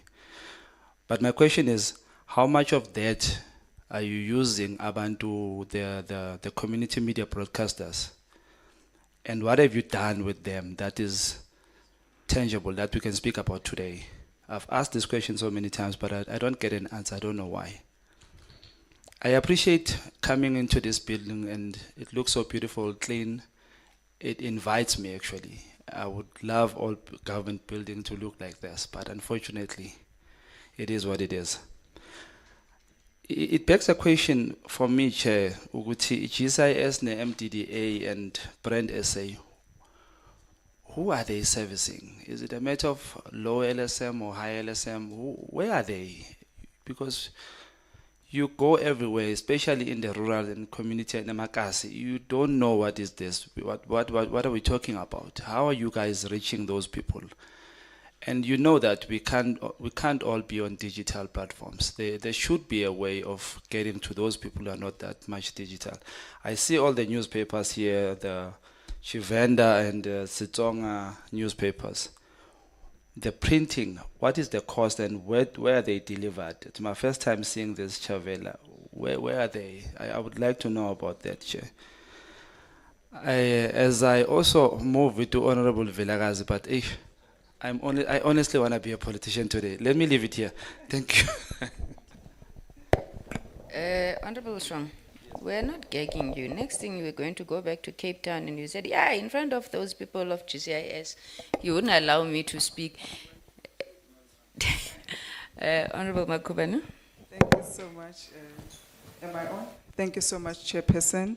And let me join my colleagues to thank you for the presentation, which was very comprehensive and really detailed to understand what GCIS does. I think the question that the chairperson asked when she, before she gave us the opportunity to respond, what success looks like, and I think my colleague spoke to that.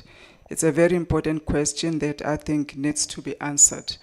I had thought you did answer it in your presentation, and I would like you to elaborate on that, because you said, and I'm not going to quote, I'm paraphrasing. You said the end game for the GCIS is a better South Africa. And I interpreted that to say it's a better brand South Africa. And I would have thought that is part of your response, to say out of everything that you are doing, the intangible activities and the tangible ones, everybody out there trying to communicate. At the end of the day, we want to build this goodwill brand called South Africa. And that, of course, you spoke about how you do it, the frequency, continuous communication. And this brings me to this, that the center should hold. And for me, that struck me, the center should hold. And my question to you, as a measure of your success, do you think the center is holding? Brand South Africa as we speak today, is it holding? Do people perceive us as the country that we want to be? Or is there work that needs to be done through GIS? And what do you think that work is? It may not be directly your responsibility, but what is your role in improving that? I'll just join my colleagues. They've said it. Where do we find you? I'm not going to repeat that. But let me give 3 examples of why I want to emphasize on that and implore you to look at more ways to become more visible and relevant to the ordinary person. When I came here, and the DM is not here, I'm very embarrassed to say I did not recognize him. I had to ask him, who are you, when he came to greet me. And I'm in the portfolio, I'm in government. So imagine others. I know of the name, but I just didn't recognize him. So you spoke about training for councillors and all of that. I was a speaker at the city of Joburg. He was my councillor. He'll tell you as well, he's never been trained by GCIS. I don't know about that. Perhaps it's happening somewhere else. Let's expand on it because I think it's a good idea. And the question comes, do you also train ministers, deputy ministers, or it's just councillors? And what is your role in them improving Brand South Africa communication, in advising sometimes how they communicate? We do have those that come across very arrogant and non-approachable. And is it your role to give that advice because you are responsible for government communication, or you just give content? Because I think the brand South Africa is holistic. It's the attitude, it's how we portray ourselves, the image that we give out there, both internally and externally. Again, in terms of communication, another example that I will give, just last Sunday, we were busy with our constituency, and one of the things that we're communicating was the deadline for the spaza shop registration. The people do not know. They were shocked that this thing was supposed to close 28th of February. And it was because we've got a member who sits in the portfolio committee that we could have that information. How far, how wide do you really take your communication? Because the ordinary man out there misses opportunities. And some of these people, this is their livelihood, means to be economically active and SMME, etc., etc. Now, Chair also said there's a lot going on inside the GCIS, which I agree, and it's great. We like to see it. It's just a filtering, so I'm not going to repeat that. Now, I'm going to write on the question that my colleague, Honorable from EFF asked. I forget the name. I didn't mean to refer to you with the part. But she asked an important question around AfriForum and a member of the public who was also considered a terrorist or national threat, whatever they labeled him. You talk about how you deal with crisis communication. What do you consider to be a crisis communication, or a crisis that needs elevation in terms of your frequency, your volume of what you communicate, how to communicate? And it brings me to your mandate. I'm not sure if it's expansive enough, because you say your mandate number 2 is to provide information to citizens to improve their lives. Sometimes we don't need information to improve our lives. Sometimes the information that must come is for us to protect, is for us to brace for something is coming. It may not be an improvement. Do you think this serves or limits you, this mandate? Because there's a lot that is happening now that is a threat that requires a different action from the public and from, in fact, even our stakeholders out there, which may not lend itself to improving lives. I want to know, how do you leverage on the state organs to enhance the early detection of events, possibly events before they happen? They may not, but it can warn us on what is coming, so that you are more proactive in your communication. from what I pick up from your presentation, you, of course, you'll detect it early, but it's still a reactive communication. You are picking up a story, and sometimes you're trying to clean up the narrative or communicate it better or just inform the public, whatever the case may be. But do you use those organs like intelligence? I'll give you an example. Again, when I was in the city of Joburg, we learned about the burning buildings from international media because they were first on the scenes, they first detected it, went haywire on social media. Zamazamas everywhere. We always learn about the crisis of zamazamas through social media. The crisis of children that die when they eat food in the spaza shops. We always pick up this, from the ground. So how can you leverage if you are not at the moment? If you are, you let us know. But how can we better utilize intelligence and other state organs to proactively detect things that we can then manage the narrative as government? And I'm almost drawing to a close. We've had some very good PR, successes in the PR in government, like COVID. I think you speak about it as well. You did very well. But we've also had blunders in the PR nationally.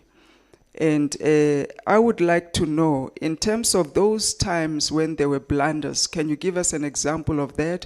And what measures have you put in place? We have what we believe maybe could be blunder, like the AfriForum thing, that we feel there's no adequate and consistent and deliberate communication to counter it. May be happening, it's not filtering. But where do you think this was a blunder, and this is what we have done, and this is how we handle those kind of situations that do not go very well? Because your presentation was very positive. We're also trying to see where are the areas of improvement, what are your challenges, which did not come through. My final question, and you also made a statement where you said you pray and spray versus spray and pray. I like that. So I want to dig deeper into that statement. Do you find that you, in your praying before you spray, you are censored or monitored in what you can communicate regarding government?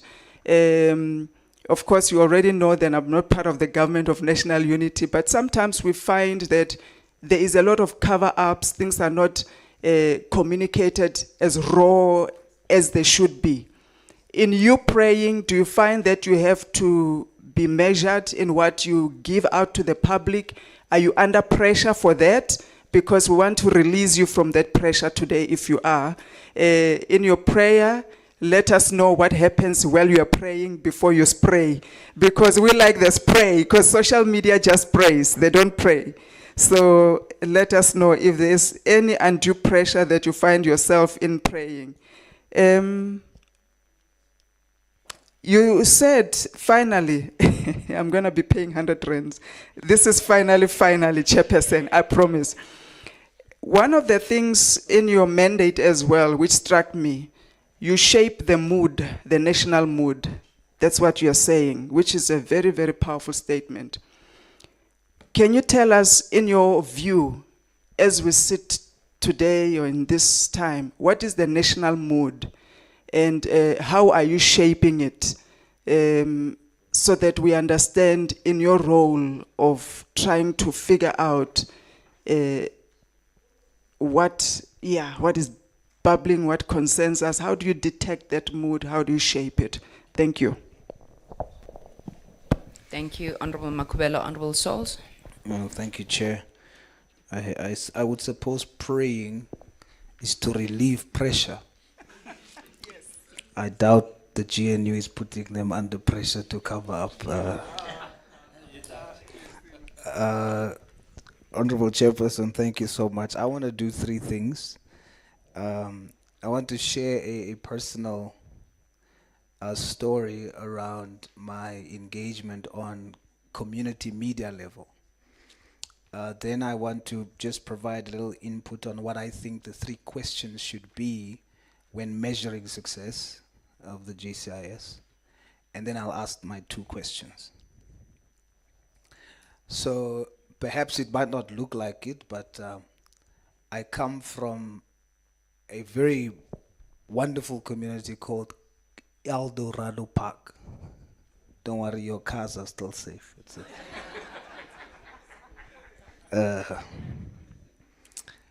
and in El Dorado Park, there's a community radio station called Eldos FM. Eldos FM. Eldos FM was started by a very resilient colored Busman African woman, L'Oreal Ferris, together with Malcolm Bass and others. And when they started it on paint blikker and crates, you know those things you get to the taverns after, with just a few mics. That's how they started in our community. And when things got a bit tough, the others left, and like the nature of women, the strong one survived. The woman remained, L'Oreal Ferris. And she gave me an opportunity. So she's my mentor in radio. And she gave me an opportunity back in the day to become a radio DJ. And I also was the station manager for Eldos FM. Chair, you must protect me and my colleagues. I also became the station manager for Eldos FM. So I have first-hand experience with GCIS. And then, of course, I'm here now. I left. But I got an opportunity there. And I got an opportunity. It's even job creation for people like us, and an exposure to different kind of platforms rather than just what Eldos is known for.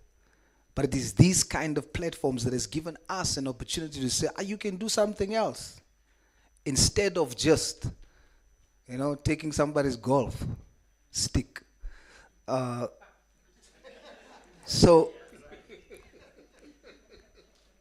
L'Oreal Ferris is still there today because of her commitment to community media, to getting information to our community. Herself, together with the team, they've built Eldos FM from using paint blikker. You can go there now. There is state-of-the-art equipment and infrastructure that can compete with the commercial radio stations. So these are now, the infrastructure is there, but they are experiencing little support from government. But I must celebrate the MDDA because they have, even in my time, there's been good support from the MDDA. But there should be more support for community media. And that should be looked at as entry-level job creation for normal community members. We should take that extremely seriously. And then I want to now speak on the 3 questions I think should be asked when measuring success of GCIS. Number 1, I think the question should be, does MPs like us, government officials, is GCIS the first source or point of contact that we go to verify information of government? If the answer is no, it doesn't matter how good our buildings look, how nice our toilet smells. We are not succeeding. 2, we should be asking, who drives the narrative nationally? And communication is about addressing perceptions too. And if the national perception is incorrect around government, then GCIS should be asking, if you are not the front drivers of the national narrative, especially when it comes to government, we are not successful. And I think lastly, what is our support of community media? Because the truth of the matter is, that's really where you want to get the information to. Again, Aldos FM. Aldos FM reaches 153,000 listeners per week. On Facebook, I saw the GCIS Facebook reach on the presentation, just the GCIS, not the other pages that you manage. But the GCIS Facebook page has 14,000 followers. Aldos FM on Facebook has 60,000 followers. Why am I saying that? And I'm sure that there are many other community media platforms that has this great reach too. So the potential on that level is huge. And what we need to do is to maximize through greater support for community radio stations and community print media. Now for my two questions. Number one, why is there not aggressive and decisive enforcement of the 30% ad spend requirement? Because when there is aggressive enforcement of that, community media will become stronger and we will have better communication on ground level, not to mention the job creation potential. Lastly, in the past, there used to be RFQs from community media for every SONA and every budget speech. That has stopped for community media. Why? I thank you, Chair. Thank you, Honorable Souls. Okay, Honorable Subrathi. Oh, yes. Nkangela wena job. Can we welcome Honorable Sithole, who has just joined us? I'm not sure, Honorable Sithole, if you would have heard much, but you know the GCIS. I'm just checking if there's any issues you want to raise.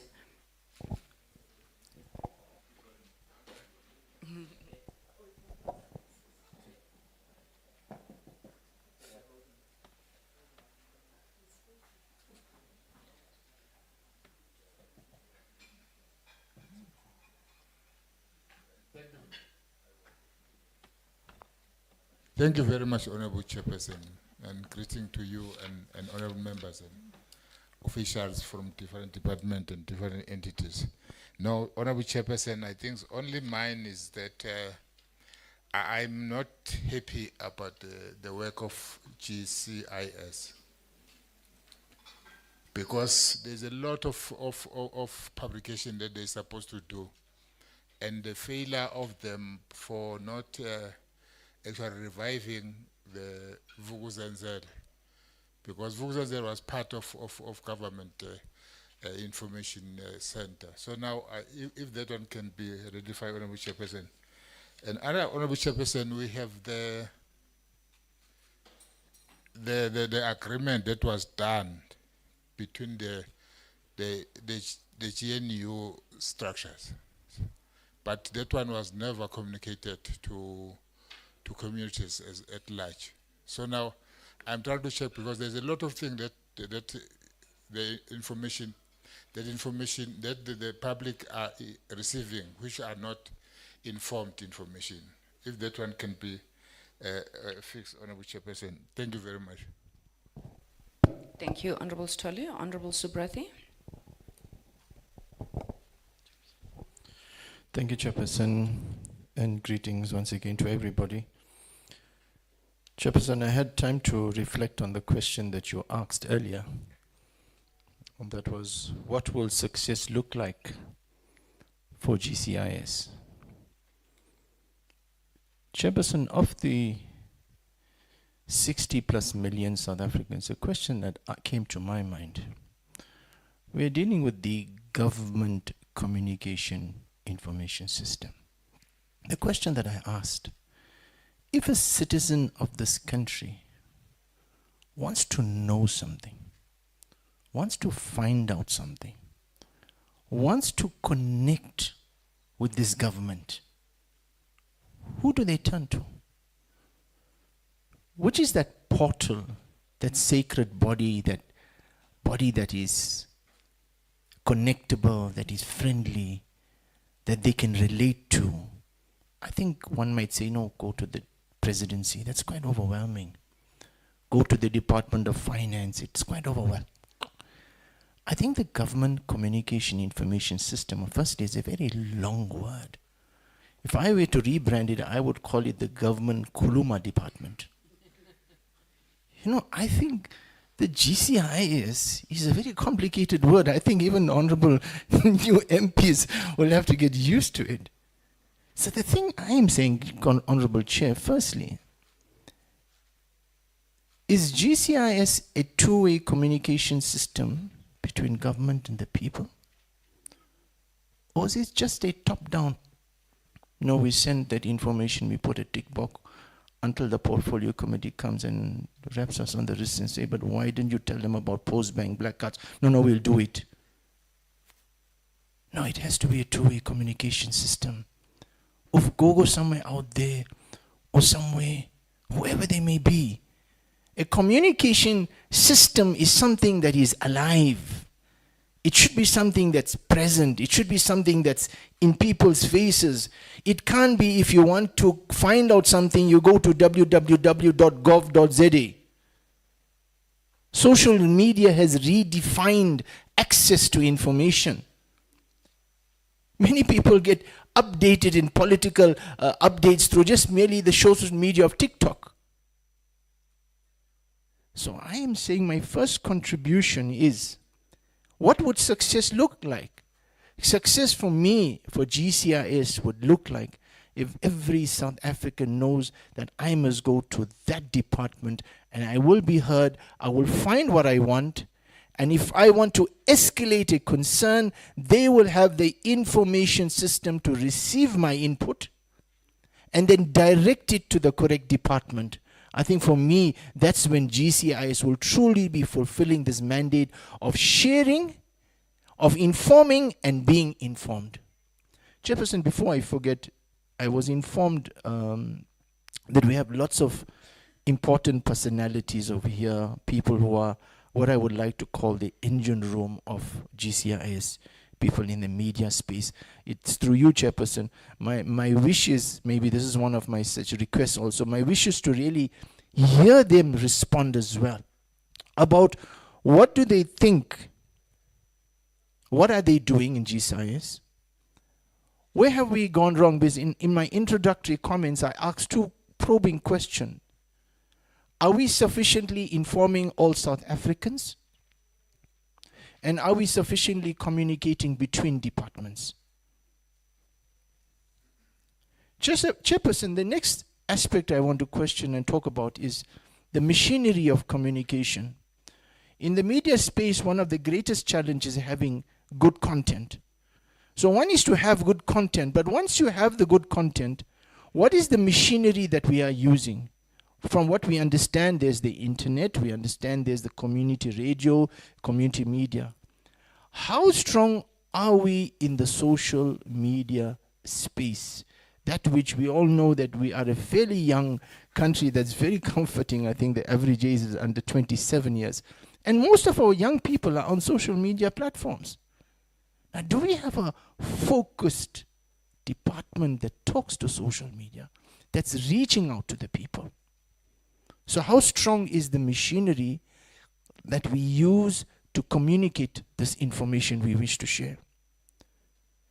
Chairperson, I also asked the question in my introductory comments of intergovernmental communications.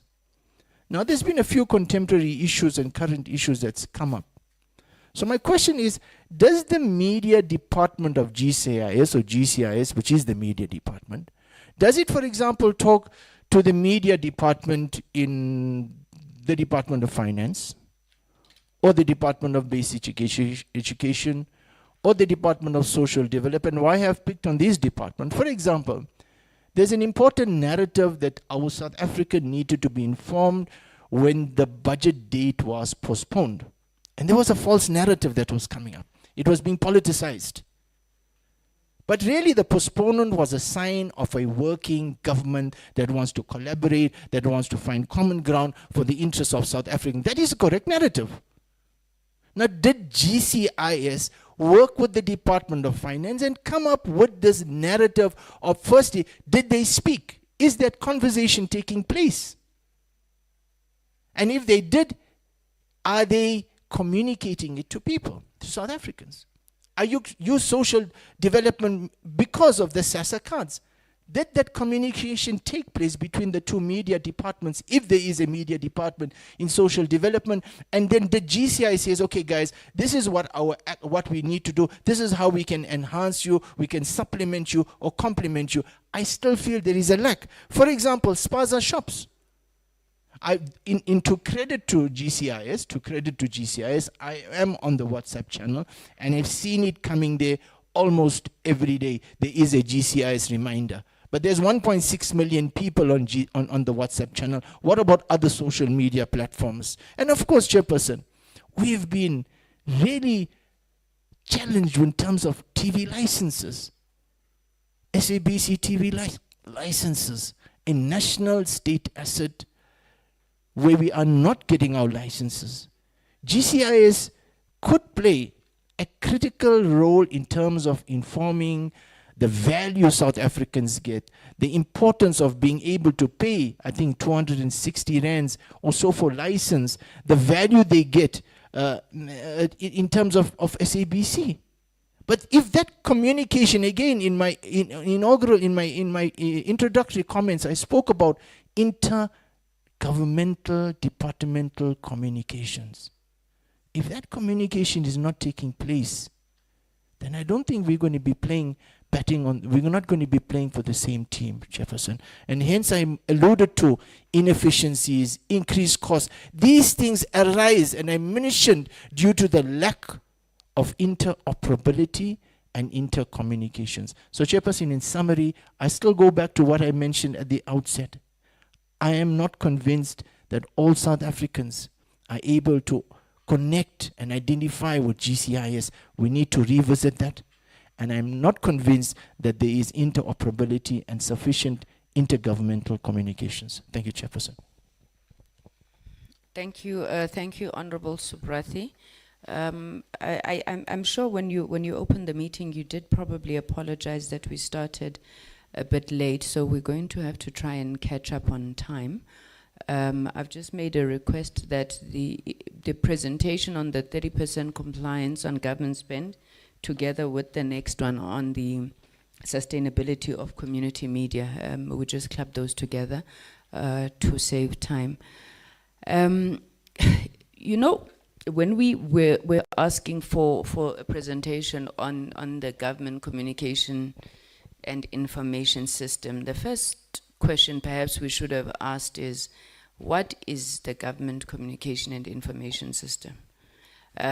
Do we share a common understanding about it, one? And is it appropriate, relevant, and fit for purpose as it is? Because the presentation speaks to the fora, it speaks to the coordination at the three spheres of government, and how Michael and his team really try to pull this system together. Is it effective? Is it what's needed? Where's David, by the way? Hello, David. You've got a beard. Okay. So is the government communication and information system as it is right now effective and fit for purpose? I'm asking this because members have been reflecting on what they think success looks like. And I think Honorable Subrathi comes also closer to what I would, envision it to be. I want to say South Africans feel hopeless. there is so much hopelessness in the country that when we think about our government communication system, it has to be, as you say there, empowering South Africans through communication excellence. For me, everything else is peripheral. If a South African, like Honorable Subrathi was saying, doesn't know where to go to solve their problems. And what I mean by that is, everywhere, within easy reach, there must be a point of presence where they can get information about anything. I don't know, colleagues, and I'm sure you know. Do you know when you wake up and you have a problem, you think, yo, must I go to social development? Must I go to the municipality? What must I do? When you need a job, I do not believe the fallacy that there are no jobs in this country. You just don't know where to start. So you think, then you're lucky that this person knows this person, then they can tell you this, and you don't know what to do. You have a business, right? At least I'm quite sure many people know how to start a business, but do they know how to get business? Do they know how to get business?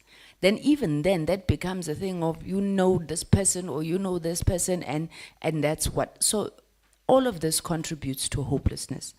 And I want you to think about, Michael, that if, I mean, Babus Tole likes Vukuzenzele, Honorable Subrathi likes social media, you will never hear them not raising those things, right? Me, you'll always hear me raising 2 song centers or a version of.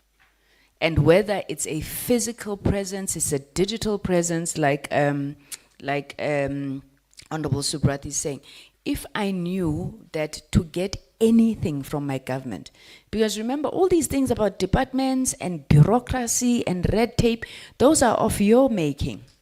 South Africans just need to deal with one government. And for me, your system then, what a government communication system is the fact that there are an entry point to you, you know what to do with it, and it filters down not just to the local municipality, to the ward, guys.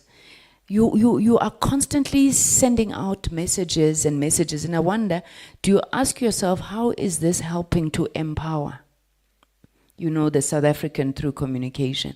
Because when anything happens, and I did speak about that issue of the relationship between yourselves and Parliament. Now, when anything happens, you should have a way where, even at PCO level, right, you can send information right down to the last person. And they have a feedback mechanism.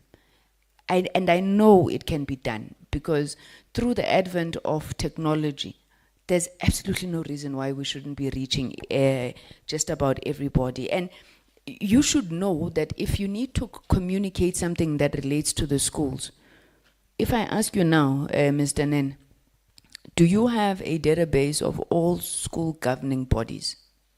And do they know how to communicate anything back to yourselves? And obviously they will also go through the department. I'm not saying that you bypass the departments, ne? But a quick, effective method of communication to the people who need it most, and how they then get that information. And for me then, it means that vision of success is that people will have opportunities. People will truly begin to change their behaviors because they know what to do. My second point really is a quick one, and it's about, I wonder, some communicators go for a week without having spoken to a journalist, including your MLOs. We can do a spot check here and ask the members if they know who the media liaison for the Department of Agriculture is, or the Department of Higher Education is, or the Department of Human Settlements. They don't know.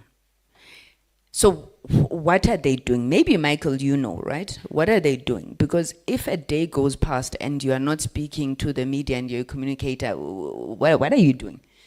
besides APP and performance management, what are you doing, right? And I'm asking this because there's also a disjuncture between always wanting to be in the media and be famous and just doing your work. Because if you do your work of communicating, then people will know. I haven't even spoken to the presentation, and maybe I won't because I don't want to take time, except to say, colleagues, when you train the executive and everybody else, I hope you tell them that this thing is not about competition. It's not about competition, and it's something that we tried to also drill into the deputy minister in our last meeting. I don't know why DDG Nomonde is not even almost on a daily basis addressing the country on the other issue. Now, I get it, you've got your empowering South Africans. Then you have the whole shaping of the national mood, giving clarity. Addressing South Africans on anything that happens and tells us why it's happening and what our view is. I know the president's spokesperson tries to do that, but he's constrained because he can only speak on the president's diary and issues that are coming up there. Why the DM is not communicating? Why the DGs? You tried in the presentation to put them in some corner, technical expertise, the DDGs and what. They are the people with the information. And I'm hoping that these are some of the problems that you are going to look at. South Africans really don't care about palace politics. You know, the things that we keep trying to explain. Whether you call it battle of ideas, they don't care. They just want information that makes their lives better. Everything else is conversation amongst the chattering classes. They are not interested. And I think if we were to be able to get that right, maybe we would come here, Michael, look at your presentation, and then instead of saying you are masking difficulties, right? We would really applaud the work of the GCIS. I don't think we are there right now. We are bonage. You are like this. You've had a brainwave, honorable souls. Okay, proceed. Chair, sorry, I'm so sorry. I've just forgot one question. On the presentation, there was a point around the exploring of digital paid ads at a budget of 30,000 Rand. They're going to increase that to 3 million. I've given a number of 60,000 followers on one community radio station Facebook platform, so the potential is great. I just want to know, as part of that plan, do they seek to include advertising on community radio station Facebook platforms as well as part of that plan? Thank you. Okay. All right. And Honorable Bodlani, I heard her saying that, yeah, you let him. You have been let for the last time. They shall never be letting again. Okay, can I ask then how we direct this conversation? Can we park all the community media questions, which you've noted, and we'll take them after the presentation on community media? I think let's deal with the GCIS specific comments, questions, then we'll go into the second presentation. I'm not looking here, I'm looking on the floor. If there's anybody who wants to take the first bite. Thank you, Baba. At the back, do we have roving mics there? Thank you.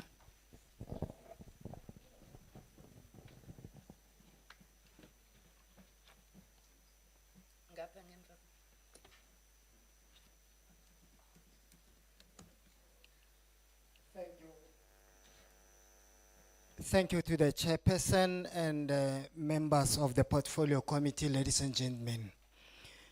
Mine is more on the communication training of communicators and... Hey, can you introduce yourself, please? Oh, sorry for the chairperson. I'm Thekiso Ramotse, Acting Chief Director for Communication Cluster System. My responsibility also includes capacity building of our political principals, as well as government communicators. That also includes all other executives in government.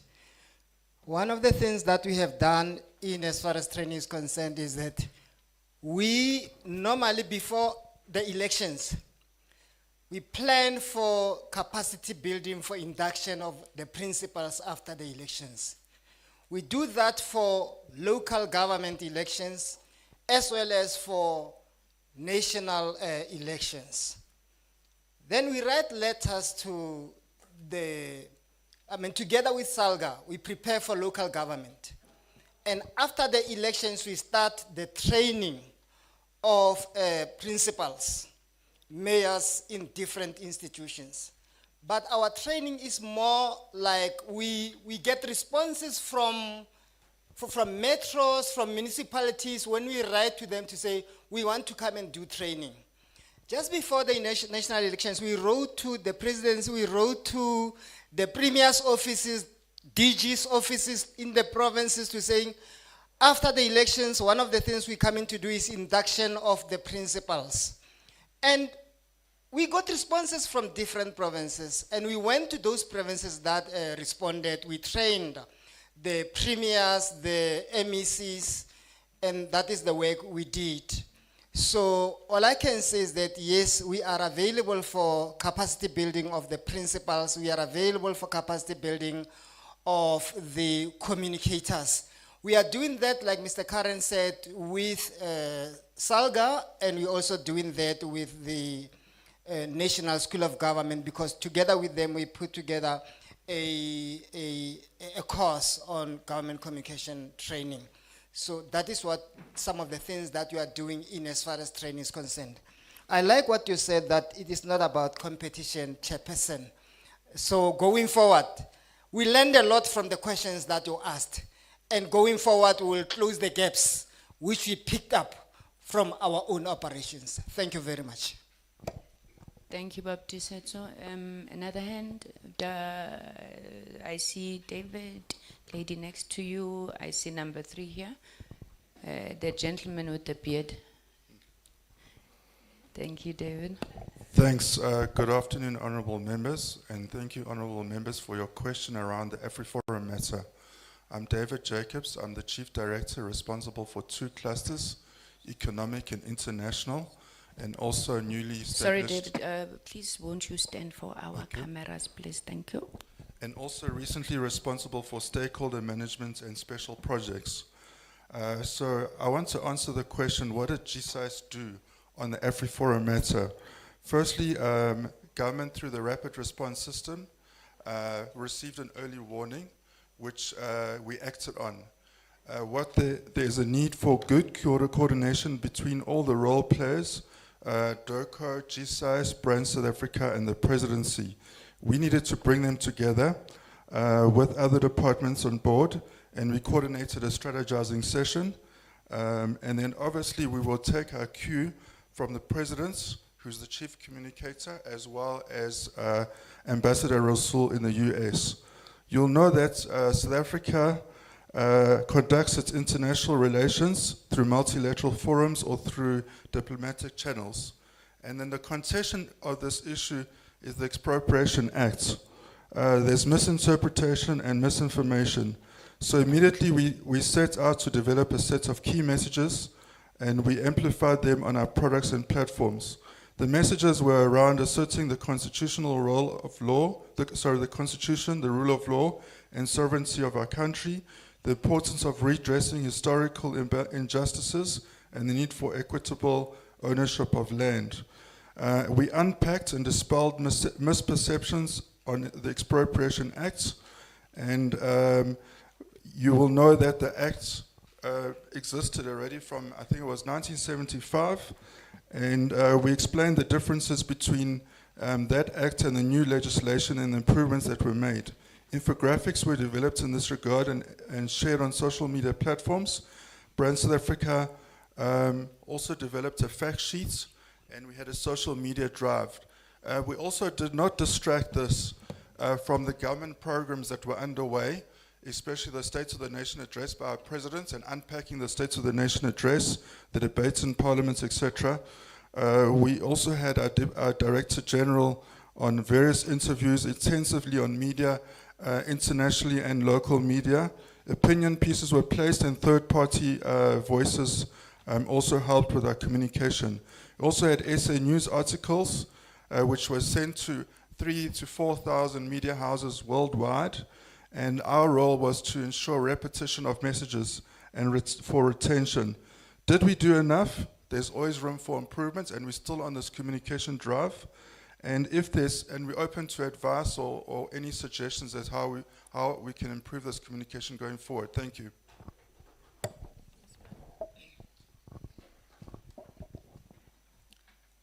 Good day, honorable members. Thank you, Chairperson. Good day, ladies and gentlemen. My name is Mwepeng Swane. I'm responsible for the GCIS provincial and district offices.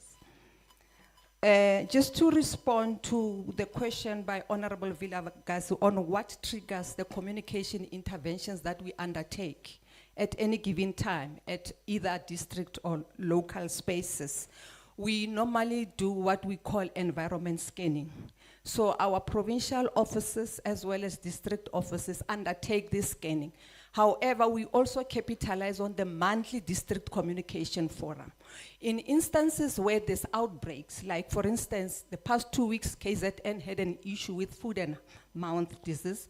We coordinated an issue-based meeting, and we agreed on the interventions. And you'll notice that we there and then, recommended to the MEC to do some media briefing and to also come up with leaflets, wherein we disseminated some of these leaflets, be it how to undertake your hygiene and mechanisms to mitigate against these things. So basically, we insist on district communication meetings on a monthly basis because we realize that GCIS alone cannot handle some of the communication issues at any given time in local spaces. So we do that, and on a quarterly basis, our GCIS colleagues at district level review the environment assessment reports. So we expect them to undertake, some work in terms of what has changed in terms of their district and see how best they can come up with communication interventions responding to that. In terms of the aftercare strategy, honorable members, I do agree that there's room for improvement, but I would like to cite instances where we went back to give feedback in terms of some of the issues that either emanated from a mayoral imbizo or a provincial outreach program. I'll cite an instance. We all know that the presidential imbizo kickstarted in the Northwest. Then the common thread in terms of the issues that emanated from there was the nature of roads, the roads infrastructure. And then post the visit, we then, we applauded the provincial court team and the DCF. We imposed on them to make sure that they have regular campaigns in terms of displaying a government that is responding to some of the issues that emanated from the imbizo. Currently, as we speak, the mayor is running a Rata Mahikeng campaign, and we are fully there because they are trying to respond to some of the issues, especially the conditions of the road. So basically, that's what we are trying to do in terms of our aftercare strategy. Thank you. Thank you, Madam. Thank you, Osmoen. In front of you, Menier, who was not noted. Thank you. Good afternoon to honorable members, members in the session today, and to the members of the public. My name is Ntombi Nala. I'm the Acting Chief Director in Research, Analysis and Knowledge Services. I'm responding on the question of the mood. What is the mood of the nation currently? The mood has slightly improved in the latest data that we have fielded around December. But although it's still off a low base, we are at 33% of South Africans being positive about where things are going in the country currently. We use the indicator of the direction of the country to measure the mood of the nation. And this is also concurred by an independent study, Ipsos study. I don't know if honorable members are also aware of it, because we are aligned. They are at 30% of South Africans being positive about the direction of the country. But there are two prerequisites that are required to shape the mood of the nation is consistent, factual, and enabling or empowering communication content to our citizens. And second to that, it's coupled with service delivery or delivery of programs that are being communicated. So communication on its own, I think it's also one of our challenges in our communication system, because our communicators in service delivery departments are somehow not really consistent in communicating the programs and the interventions those departments are rendering on a continuous and consistent basis. And also the platforms sometimes that they use are not as really effective to reach the beneficiaries of those programs. So it's something that we need to improve on.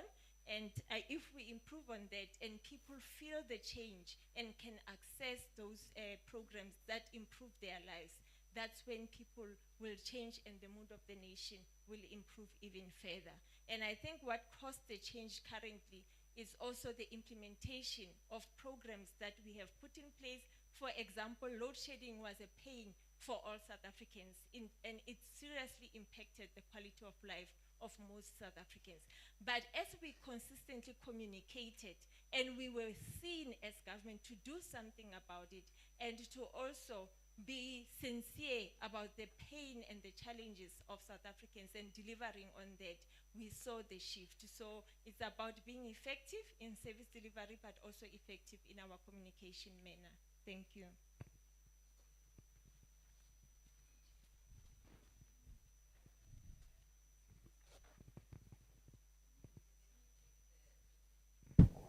Let me take the brainwave.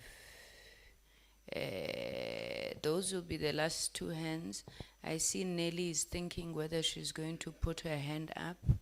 We'll give her an opportunity because we also want to know whether that Eskom Se Push app that empowered many of us was yours. If it's not yours, it makes the point that we're saying. Eskom Se Push tells us when load shedding is going to happen.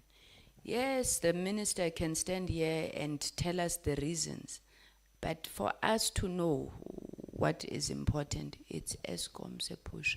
Chief, you may proceed. Thank you, Chairperson. My name is Tumelo Komapi, also known as TK for our colleagues in the city of Joburg, such as the former speaker.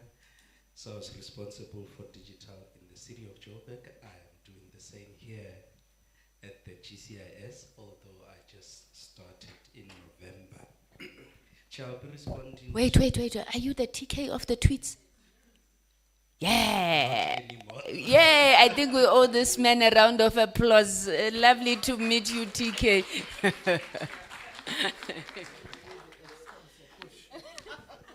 All right, so I'm told we can't do what we used to do here at the GCIS. We'll get fired. So we're still taking it easy on Gabzede in terms of how we approach our messaging.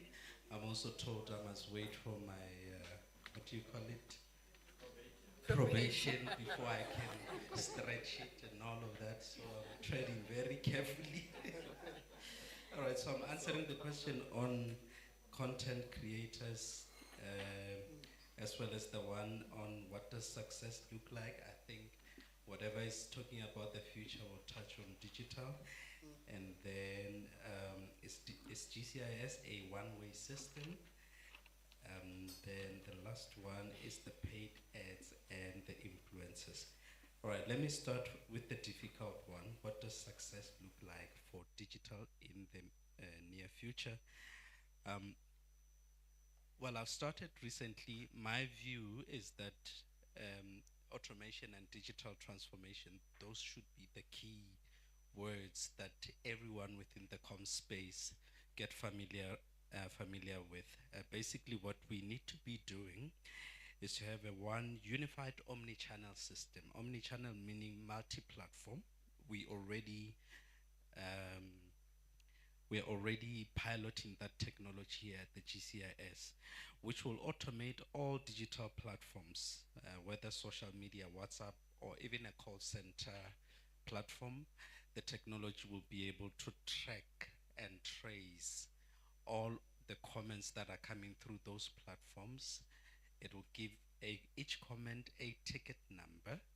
It will store the information, and using smart technologies and AI will be able to route the comments to the database of individuals on the system across departments, across the whole of government, so that we have one technology streamlining all our messaging and rerouting it, and also measuring how long we take, each individual takes. So it will be TK on the system, who specializes in responding to potholes, and Zanele, who specializes in responding to electricity, and Kuzela, who responds to issues of water. And it will know from the keyword of from the public comment that the keyword has the word pothole in it, and it will find that person on the system who deals with that. And if there are 5 people who deals with pothole, through a round robin, it will then allocate each of them 2, so that nobody works harder than the other. Everybody works and you know, works equally in terms of effort. It's a cost-effective technology. It's a low-code platform, no code, meaning that we do not need services of an IT specialist to implement it. Us as communicators at the GCIS, we will implement it and even roll it out throughout the whole of government, meaning that it will be at no cost to GCIS from a rollout perspective, except the licensing services. 2, we are implementing a WhatsApp chatbot. We are already piloting this. It is intelligent enough to be fed, to be able to respond to every comment that comes to it. We will feed it with all the typical FAQs across departments, whether it's Home Affairs or whatever it is. So anything that you are asking it over a 24/7 period, this smart WhatsApp chatbot will respond to it. This means that will take off the workload from the human resources that need to respond, etc., etc. Then we are looking at an end-to-end digital transformation process where we will be transforming the current business processes within the GCIS, and maybe even implementing it across government using GovZA as a key platform. So as it stands right now, we can actually move from the Z83 completely within this week. So we are looking at doing that you don't necessarily have to come here to submit for a job application. The same goes for the tenders, because you don't need to be driving here to be able to submit a tender. And these are local technologies that are freely available off the shelf. You simply buy the licenses. So we can implement that. We've already implemented that in the city of Joburg, an e-recruitment system using some of the available technologies. So we will be able to do that within the GCIS in the near future. That's the digital transformation element. Let me speak to paid advertising. My phone just switched off. We are investing in paid advertising for social media. This is specifically to target difficult parts of the campaigns. Sona will go viral by itself, budget will go viral, but after a while, it goes quiet. So this is where then you strategically identify some of the difficult messages within that campaign that require you to put effort and put money on it. So that's all we are doing. We are identifying difficult campaigns such as the Bella Act, such as the Land Expropriation Act, that those are not going viral by themselves. So that's where you put in the money and you do targeted advertising around that. We will be going for influencers who are pro-government, and we will be setting out a budget maybe for a year or 3 years, where we will have influencers on board, and this will include a lot of young people, not the popular not the Somizi. We'll go for the young people who are engaged, etc., and we'll have them on board and obviously being paid through a service provider to assist us to give our campaigns legs. Our social media environment at the yes, I will conclude. Our websites and social media environment are the greatest assets of the GCIS. The GovZA alone has over 200 million hits a month, which should be converted to about 20 to 30 million reach. So that is a huge, massive asset. Our social media campaigns are at about 80 to 100 million in reach, organic reach, a quarter. And we are expecting to actually be way more than that in a quarter. So we are working out a few things. These are key assets and great assets. And if we do leverage them very well, we have the opportunity to really drive and lead the conversation within South Africa. Thanks, Chair.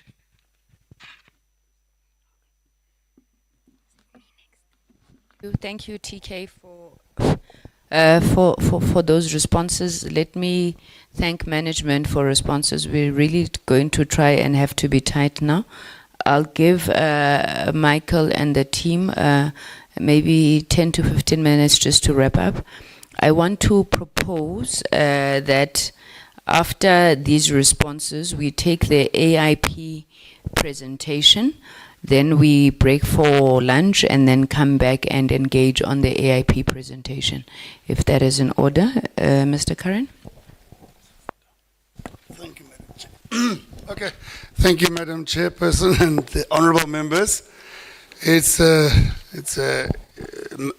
Makabela, it's a praying time now. All right, look, I'm not going to try, Chair, and respond to everything. I think some of the pointers and questions we have to reflect on them as management. I hope the overall sense, and I didn't, Honourable Vilakazi and other members, I really didn't intentionally go out to suggest that all is okay.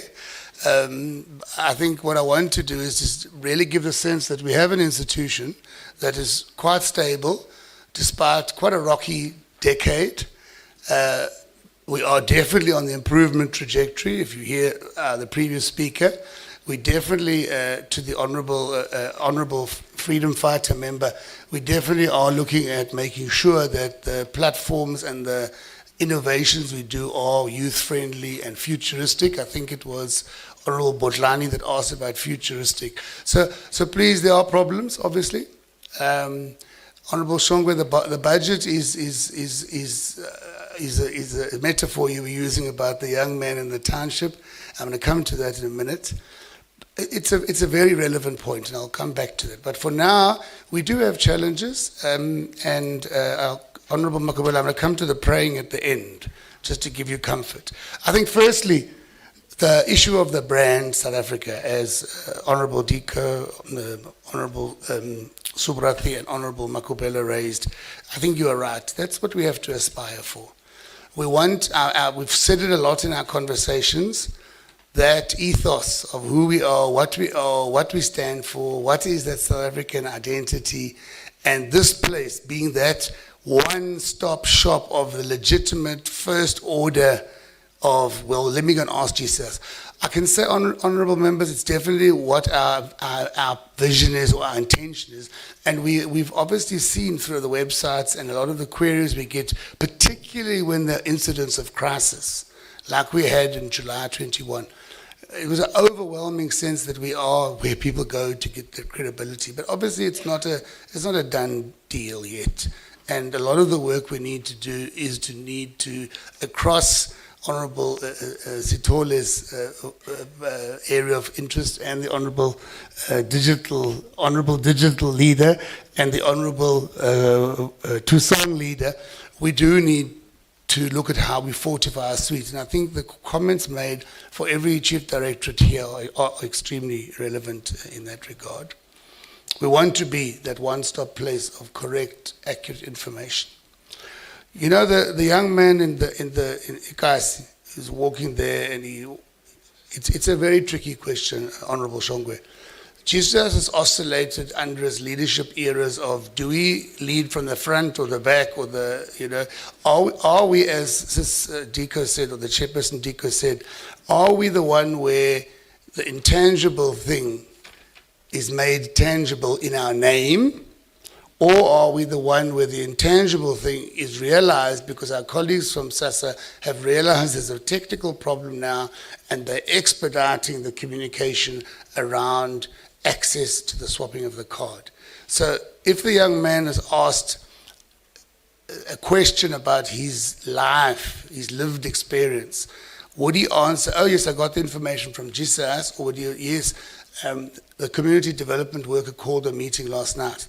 And that meeting could have been activated, as Moy Peng said, by something that one of our district teams did. So whether we brand ourselves, and interestingly enough, honourable members, we have discussed this. We are embarking on a bit of a PR and a charm offensive this year. We have a campaign where we want to really make ourselves more visible and more known and be more in the front. But I can say very, very, very definitely to the honourable member who raised the question about the budget vote.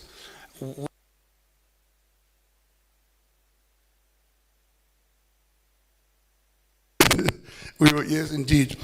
We were 100% behind that. I mean, the minute the matter became a public one, we'd already mobilized ministers for briefings. We'd already had a sense of what the narrative was, the story that needed to go to investors, the story that needed to be told to our domestic audiences about the fact. Yeah, let's get one that the battery is not going flat. That we'd already mobilized everything behind the scenes with the media colleagues from Treasury, the media colleagues from the Reserve Bank, and all the other colleagues. So Minister Chaveri came out very confidently with a briefing. I think this was even worse. With her counterparts to do that briefing with the DG of the Treasury. And I must be honest, we were directly behind the coordination of that. The tangibles, we are building our own platforms, our own suite of areas, Honourable Botlani, and they are futuristic. We definitely need to take heed of the fact that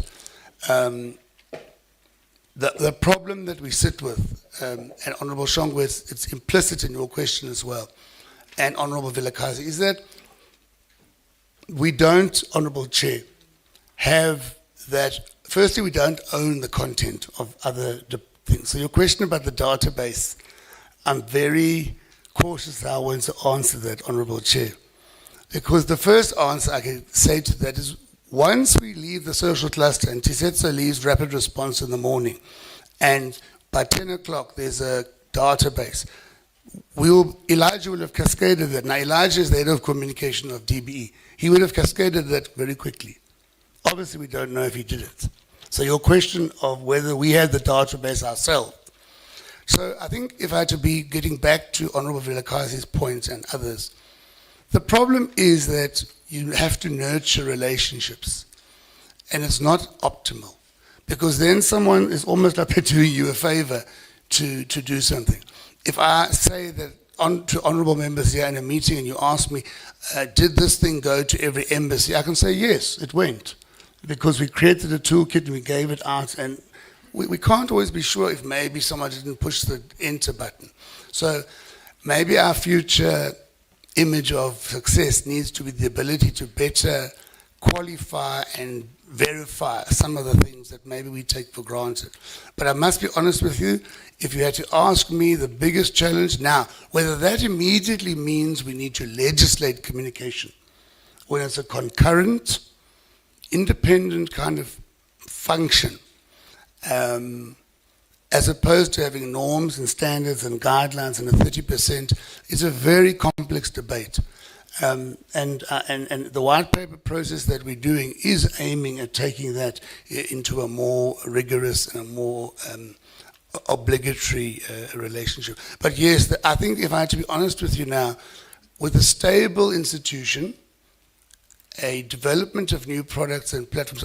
About the Honorable Makubela, Ramose could also have said that we do get direct asks. So through the provincial offices, they'll market that we do this, and then somebody will phone Peter Gumede then from Gauteng and say, so it may just have been that other municipalities haven't taken the advantage up yet, but it's what he's working on for the new year. Whether we want to legislate that, Honorable Dika, it's a very complicated thing, but that is the problem at the moment. We don't have ownership of content. Imagine if we went out and communicated. Because, by the way, we've already started saying to colleagues, the new rapid response protocol is, if they haven't issued any statement by 10 o'clock in the morning, we will do it. And we will issue that holding statement as government, and it's now institutionalized. We do need to maybe see whether that's going to change if you legislate. But at the end of the day, you're still going to have colleagues who are communicators that we need to build rapport with. We need those institutions. Joel used to always say, is co-location the recipe of success? Or is it effective coordination? Maybe we need to do some more work around the thing. Second to last, no, we haven't canned mis and disinformation and fake news. It's a very sharp moving target. We do have an interface with the machinery of JCPS, honourable members. I won't elaborate on it if I may. Unfortunately, it doesn't seem to always help to be enabling us to be the first respondent. It's just not working. There is some, David will have to work much harder on that. But yes, we have a very, very intense relationship with the JCPS machinery. Perhaps to give expression to all of these questions, there's one, I think it was Honourable Makubela who said it. Honourable Dika, you alluded to it. I'm profoundly disappointed that, for example, the Spaza Shop one didn't hit the mark everywhere. And we need to ask ourselves why. I can say, Honourable Chairperson, that campaign, we mobilized every paid for and non-paid for platform. We used digital. We escalated toolkits through a whole range of platforms. We used the basic education back to school campaign to piggyback content on it. We really had a huge ream of products, and it means that we need to look at what are the barriers to the reach of some of the things that we do, because I mean, I don't know if you saw, we had what in my memory was the biggest briefing of ministers ever in this table here. I think there must have been 11. And then when they left the door here, they all did independent interviews. We had the district and provincial structures mobilized. So that one for me, I don't know, it's always that you can do more and do better. So I think we have to really keep that as the leitmotif. And lastly, on praying, I can just say, we definitely don't have undue pressure. Honourable Dika, I say with great sincerity and honesty to the honourable members, we don't have undue pressure. We know that there's a legitimate parliament, and I'm quite confident that any of us would feel the opportunity, if we did have such, to know where the people of South Africa report to yourselves. So I honestly I don't know, unless my two colleagues differ with me, but I feel we are in a democratic, open system. When the views are not exactly those of the government of the day, they're not shut out, you know. And then perhaps, Honourable Sauls, we just have to work on the logistics, what's going on with that station. I mean, Peter needs to use it more often. Obviously, remember, they'll receive money from the national unit, but also Peter Gumede, our provincial director. I'm sure you've interacted with him or one of his team then obviously in your day, but we need to make sure that we just tighten up how we... one of the things Moipeng and the team are doing this year, Chair, is that we're going to assist. We have this thing like in the morning the radio station is compliant for a tax certificate, by the afternoon it's not compliant. So... Let's leave yeah. those discussions you're for right, the next. Honourable Dika, you're right. So okay. Terry and Sandile now only have 2.5 minutes each. Okay, thank you, Chair. Greetings to you, Chair, and honourable members. So my name is Terry Vandia, and I'm the Acting Director General for Corporate Services. So just to pick up from where Michael left off on the question about feeling pressure. So we I have to take care of Michael's branch and Sandile's branch in terms of the well-being of the staff, and so I'm going to respond to the questions and comments about the all is well statements that were made by some of the members. So let me start with the building. Yes, the building is lovely and we enjoyed it, and we're actually here since 2013, and when we got into this building, it was built specifically for GCIS. It was customized for our needs. With regards to communications, we envisaged having 2 radio studios here, as well as this auditorium and the press room next door, which was customized to accommodate the likes of ENCA and Sky News and CNN by providing them with feeds on the pavement so they could park their vehicles outside those outside broadcast vans. So it was quite well customized. In 2013, you could say it was it was future-proof. But as you know, with technology, within a year or two, technology becomes outdated, and we had to look at reinvesting in some of the technology to refresh it. Now, with regards to the last, let's say, decade or so, our budget allocations, they were way below CPI. And we all know, because of the fiscal environment, our allocations being below CPI, and this building at the time when we elected to move in here was quite expensive at the time, and we had to cut the budget before we moved in. So we weren't able to build both radio stations. We only built one, and there were some areas where we had to trim down our expectations. But the building does not belong to us. We had to go out on a tender to procure the building, and it's now, since we've been here, we renewed our lease once, and we're up for a renewal again. The building is, with the current climate, the cost of the building, of this type of building, has dropped. So we're optimistic that going forward, we will renew the lease at a lower cost that will free up some of our funding to channel towards our operations. So in the last year, we felt the strain of the cost of the building, so we sublet one of the floors to the Border Management Agency, which gave us some financial relief to allocate to other areas. And then with regards to the capacity, again, of the human capacity, Michael mentioned that we did this reorganizational structure. We restructured the organization, but we actually, again, because of the funding constraints, we don't have enough COE budget to fund the establishment. So we have establishment of 500 people, of which 82 of those posts are unfunded. Currently, we have 19 funded posts that we are trying to fill in terms of vacancies. In the last year, we had 27 vacancies, and we filled 25 of those. So coming out of the fit for purpose question, we also looked at, or are busy with an initiative with the National Treasury, the GTAC unit, the Technical Assistance Unit, where we are commissioning them to do an assessment of the GCIS operating model, to look at benchmarking it against similar organizations globally, and coming up with some recommendations of the future GCIS.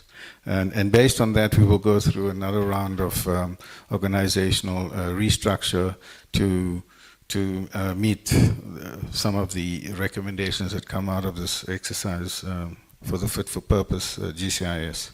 I think that's about it. Thank you, Chair. Thank you, Chair. In football terms, Chair, I would be on extra time. So I think let me start with the question around what was essentially envisioned, because I'm happy that the member who's just gone out is a product of community media, because it was meant to ensure that we have a revolving system where people graduate to do other things. But what I wanted to point out, which has since become a problem, First of all, the second thing which I also forgot is what that community radio station, Eldos FM. Oh yes. Chair, Chair, if I can just round up. The one part is there's a report which GCIS and Brand SA have developed. It's called Repositioning South Africa as a Brand. We have taken that report to the Foresight cluster, so maybe one day when it is processed, we'll definitely share with the committee members. There are questions around whether we have experienced weaknesses. There are weaknesses in the system, especially if we deal with the fake news. One of the elements is that much as you'd have provisions in the ACTA, the FEB Act around the takedown provisions, the biggest challenge that we have is that what happens when, much as the provision has been effected, the peer-to-peer sharing has become very difficult to manage. So what you find is the prominence of fake media or fake content that is shared in groups, and unfortunately, we are unable to deal with that. There's also a question around the weakness that if you look at our budget is not adequate enough to deal with the totality of what we should be doing. Second to the last point, Chairperson, is that we've agreed as GCIS that we are building a house starting with the roof on top. The reality is that communication has evolved. With the evolution of communication, we need to ensure that some of the things that we say and lead are enforceable and binding. So that's the work that we are doing. The element around how we tried to ensure that at least South Africa is positioned in a better environment. Brand SA, just on Brand SA, because they are one of our entities that manage international perception. The managing of international perception is done by them. They have done quite a sterling job in terms of ensuring that they were fact sheet. There were quite a number of fora, including the Global South Africans, which includes the African diaspora and very influential business people that invest in this country, where the expropriation of land legislation was actually explained. So I think with that, we would also then see quite a number of things that we would also be doing. Chair, the last for us is that we have to be very clear and honest about yourselves.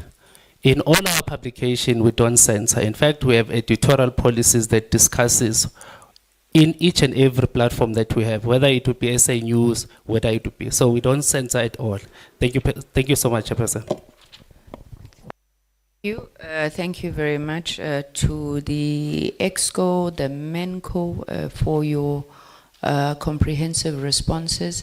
As all of you were speaking, I forgot. I'm like, but we are in the den of spin doctors. What did we think would happen?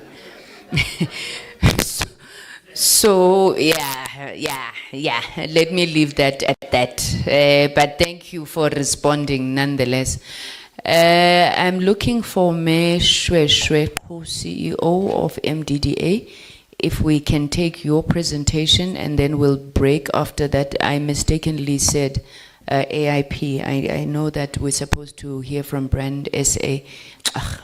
One day we must hear from Brand SA. It's MDDA first, and thereafter we'll take a lunch break. 30 minutes, honorable members, if you'll indulge, because I really do want us to fit in, even if it's a 30-minute walkabout at the end.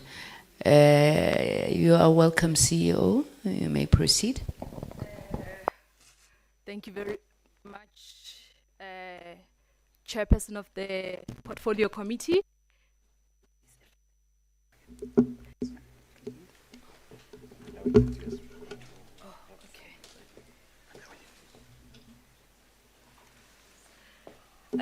Chair, you will pardon me with honorable members. Have sent through the presentation, perhaps while 2 minutes, while they assist with loading it. Chair, we can, the colleagues will help. While they assist with loading the presentation, Chair, we will start. I think first, Honorable Chairperson of the Portfolio Committee, Memufuma Hadi Kusaladigo, greetings to you, greetings to the honorable members of the Portfolio Committee, to DGs and DDGs here present today, Khotsong colleagues, representatives of the sector, the AIP, the Press Council, the National Association of Press Club, NAB rather, the National Association of Broadcasters, and if I left anyone out, you will please pardon me. Also, greetings to all of the colleagues here. I have come with colleagues from the MDDA who will assist with questions. I think while I'm waiting for, I just need a thumbs up that the presentation will be loaded. Yes?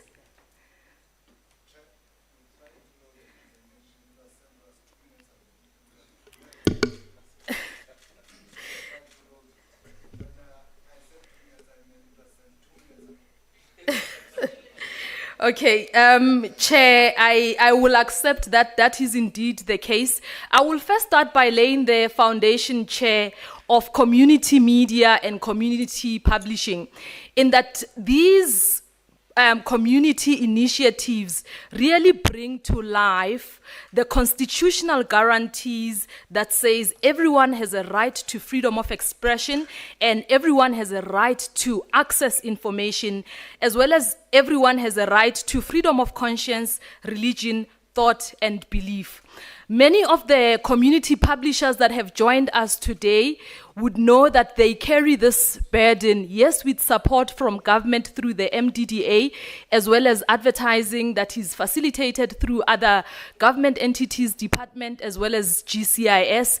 But this is a burden they have chosen to carry. And I think every day in our engagements with them, we remind them. I think they've often said that they would like to hear it from authorities higher than me, Chair. So I'm just recording that as their area of comment or concern.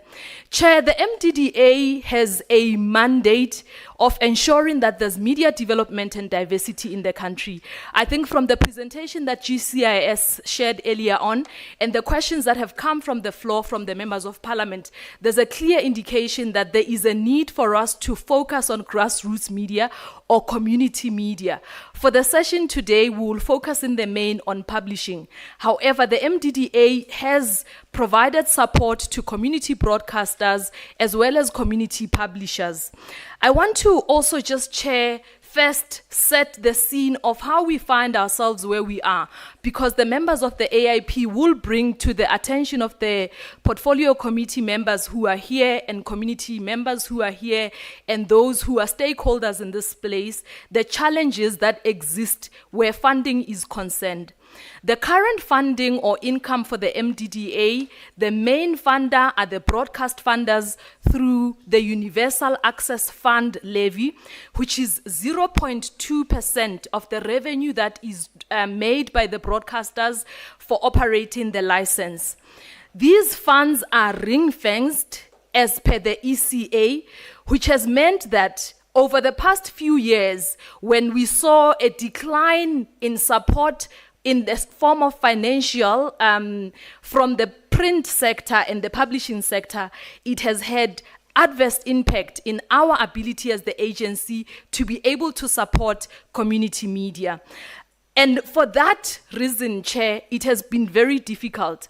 How we've been able to support, and I'm being transparent here, perhaps overly transparent, but I think it would only be fair for the members of the portfolio committee who are here and community members to also understand what the limitations are for the MDDA. What we have been able to fund and support for community broadcasters comes in the main from funds, yes, that come from government, but also from interest. That is end in how the MDDA is able to manage its cash flows. Chair, I think it is obvious to also indicate then that there's a big limitation in that. I will just ask if we can just move to slide 5 of the presentation. Thank you very much.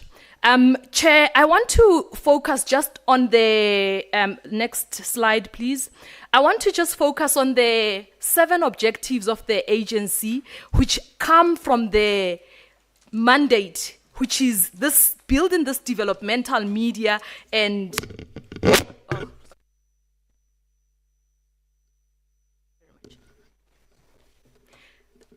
want to focus, thank you very much. I want to focus on just a few of these objectives that the agency has. Taking from questions and comments that the members have raised on the floor and as well as GCIS has raised, is that the MDDA exists to create an enabling environment for media development and diversity that reflects the needs and aspirations of all South Africans. Another objective is encouraging the development of human resources and training and capacity building within the media industry, especially among historically disadvantaged communities. Now, what I would like to also add, one of the members indicated that there are places where community members do not know who the MDDA or who GCIS is. One of the commitments that we've made as an agency is that we will focus on the objective of raising public awareness regarding media development and diversity issues. In our engagements with the sector, both the broadcasters in radio and television, as well as the publishers, we've asked that they please assist in bringing this objective to life, because they have the tools, as you saw with the newspapers in front of you, to be able to communicate the messages that we have. But their question is always, we cannot do anything for free. You must pay us for this work. And as the entity that we are, we do have some financial constraints, if we could say or put it that way. But I will get to that later on. Another objective, and this would be the last one I want to highlight in this area, is encouraging the channeling of resources to community media and small commercial media sector. Chair, the issues around sustainability for this in the community media sector, specifically publishing, need a concerted effort for all of us to be advocates and champions. Honorable Chair Memufuma Hadi, I heard you earlier on that you indicated there are champions for Vukuzenzele, there's a champion for community TV, you are a champion for the Tusong Center.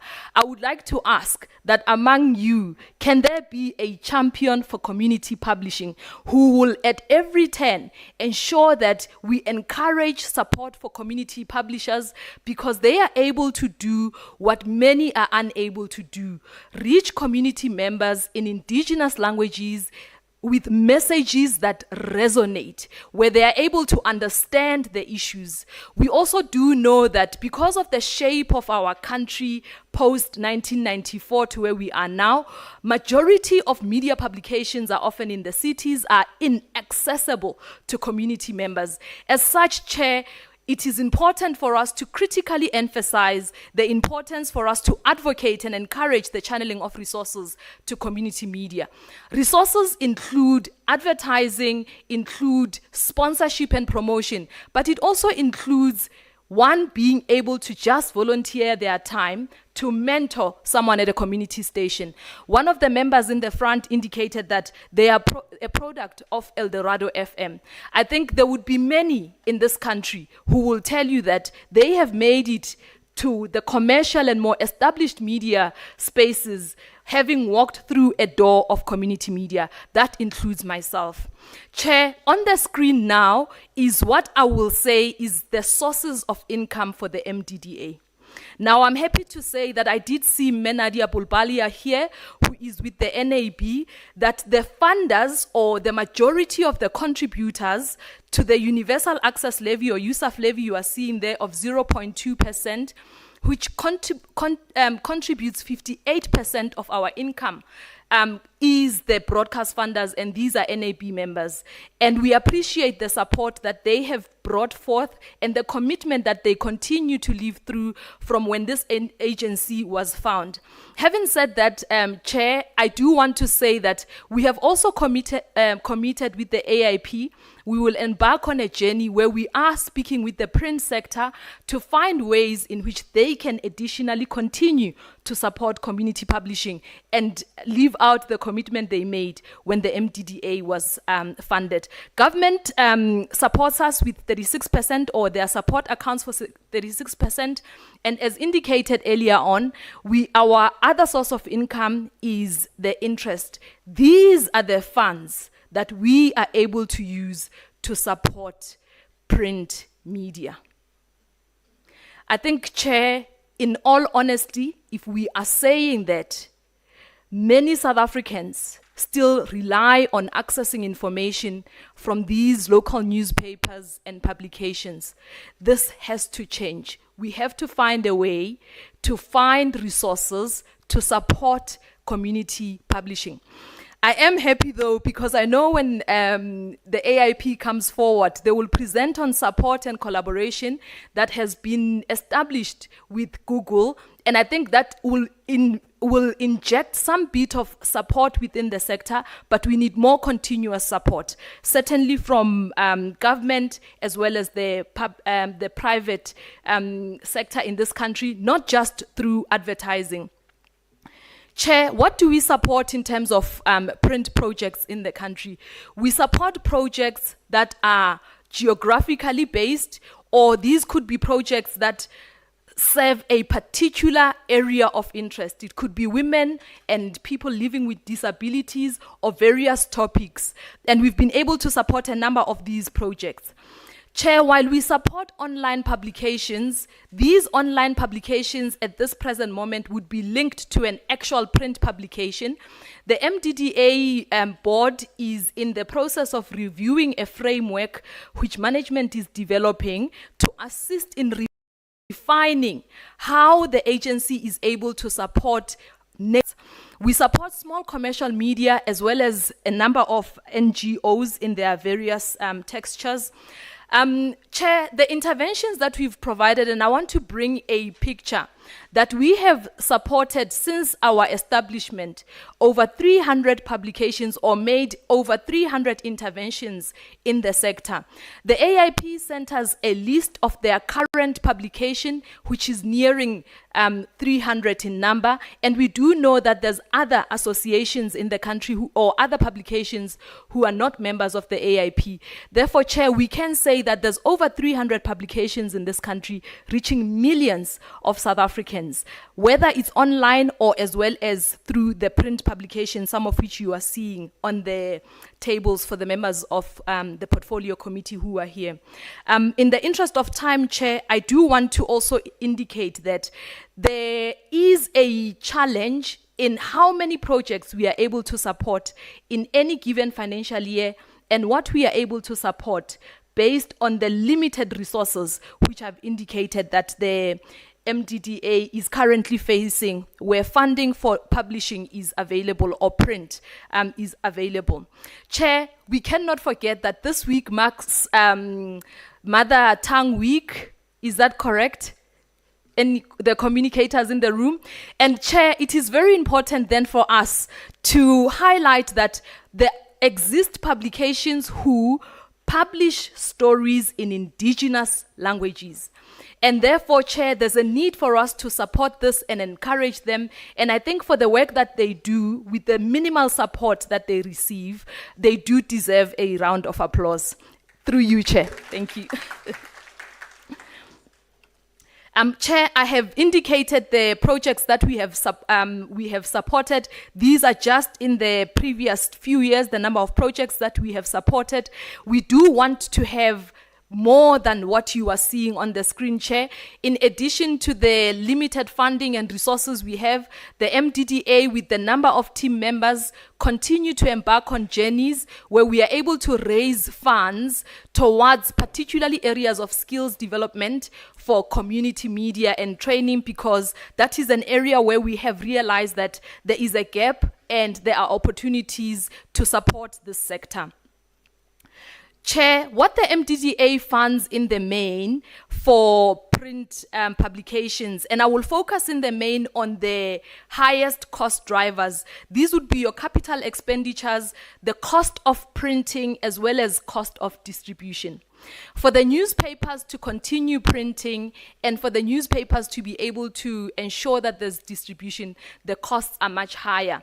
And the MDDA only able to support 6 publications, sometimes 8 a year, means that there is a need for us to provide further intervention and collaborate better. There is no doubt that the costs of printing will rise because we've seen a closure of other newspapers in the commercial space, which would mean that the demand will be lower. However, I would allow my colleagues at the AIP to get into the details of these issues. Chair, I would also like to say that in our previous portfolio visit, the members of the committee had indicated that we bring a lot of numbers of how we support the sector, and that there was a need for us to highlight some of the projects that we have worked with and look at some of the work that we've covered. On your screen, you have Inyanda Community News, which is in the Western Cape, and as well as Ulwazi magazine in KZN. These are but a few of the projects that we have worked with in the past few years. Chair, as indicated, while there are a few, the impact at communities is very high, and we do wish to build sustainability within this sector. Some of the key initiatives that the agency has run in partnership with a number of other government entities, and Chair, I will only look at just a few, is running an elections reporting workshop in partnership with the IEC in the build-up to the previous national elections. We have had a partnership with Google, which is growing, where we piloted one of their programs, the Google Hustle Academy, to provide training to community broadcasters as well as community publishers. We've also launched our sustainability report, which looked into the sustainability of the sector in partnership with Google. We've got partnership with MENA Mining through their MENA Academy for mining journalism. Sanlam has been a long partner of the MDDA. They have also accommodated community journalists to participate in their financial journalism training. Chair, these are just some of the programs that the MDDA has provided support within the sector, wherein we have relied in the main on partnerships to be able to carry out this very important work. Chair, I will just say that there are a number of initiatives that we are currently running as an agency to try and improve our stakeholder relations with the publishing sector. More specifically, we have continuous engagements with the AIP and a number of the other associations that are operating in this space. And Chair, I think we all are happy to say that we maintain an open door policy where we are able to engage meaningfully with the sector and deal with the challenges outside of waiting for a quarterly meeting. We've run some research programs to also look at the needs in the sector. Most notably, Chair, I want to highlight our research, which will be coming out hopefully in the next month, or at least in the first quarter of the 2025-26 financial year, on the adoption of AI in South African newsrooms and community media publishers and broadcasters. Chair, I do know that I'm standing between everyone else and their lunch. I do want to say that I encourage the members to please go through the presentation. We will be available to answer some of the questions that you would have, and we have the team here from the MDDA working specifically on research as well as the support that we provide into the print sector, and will be able to answer those questions. And our colleagues at GCIS have also been able to run research in the value that we have been providing to community media. While there are gaps, Chair, we continue to work with the constraints that we have at hand. Thank you.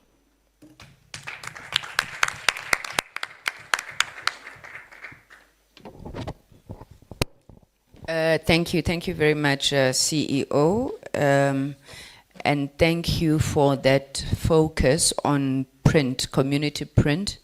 I think a lot of the time when we speak about community media, we focus only on community radio. So we do appreciate that. I want us to go to lunch, colleagues. I don't know if they're feeding us. I'm taking a chance. But I'd like that we break for lunch. It's 23 minutes past 1. We'll be back at 2 o'clock. We do have quite a bit to cover. I thought we'd finish early today. But I think over lunch, we'll have just a discussion on the GCIS, on the other elements of the program. So let us suspend the meeting now, and we will come back at 2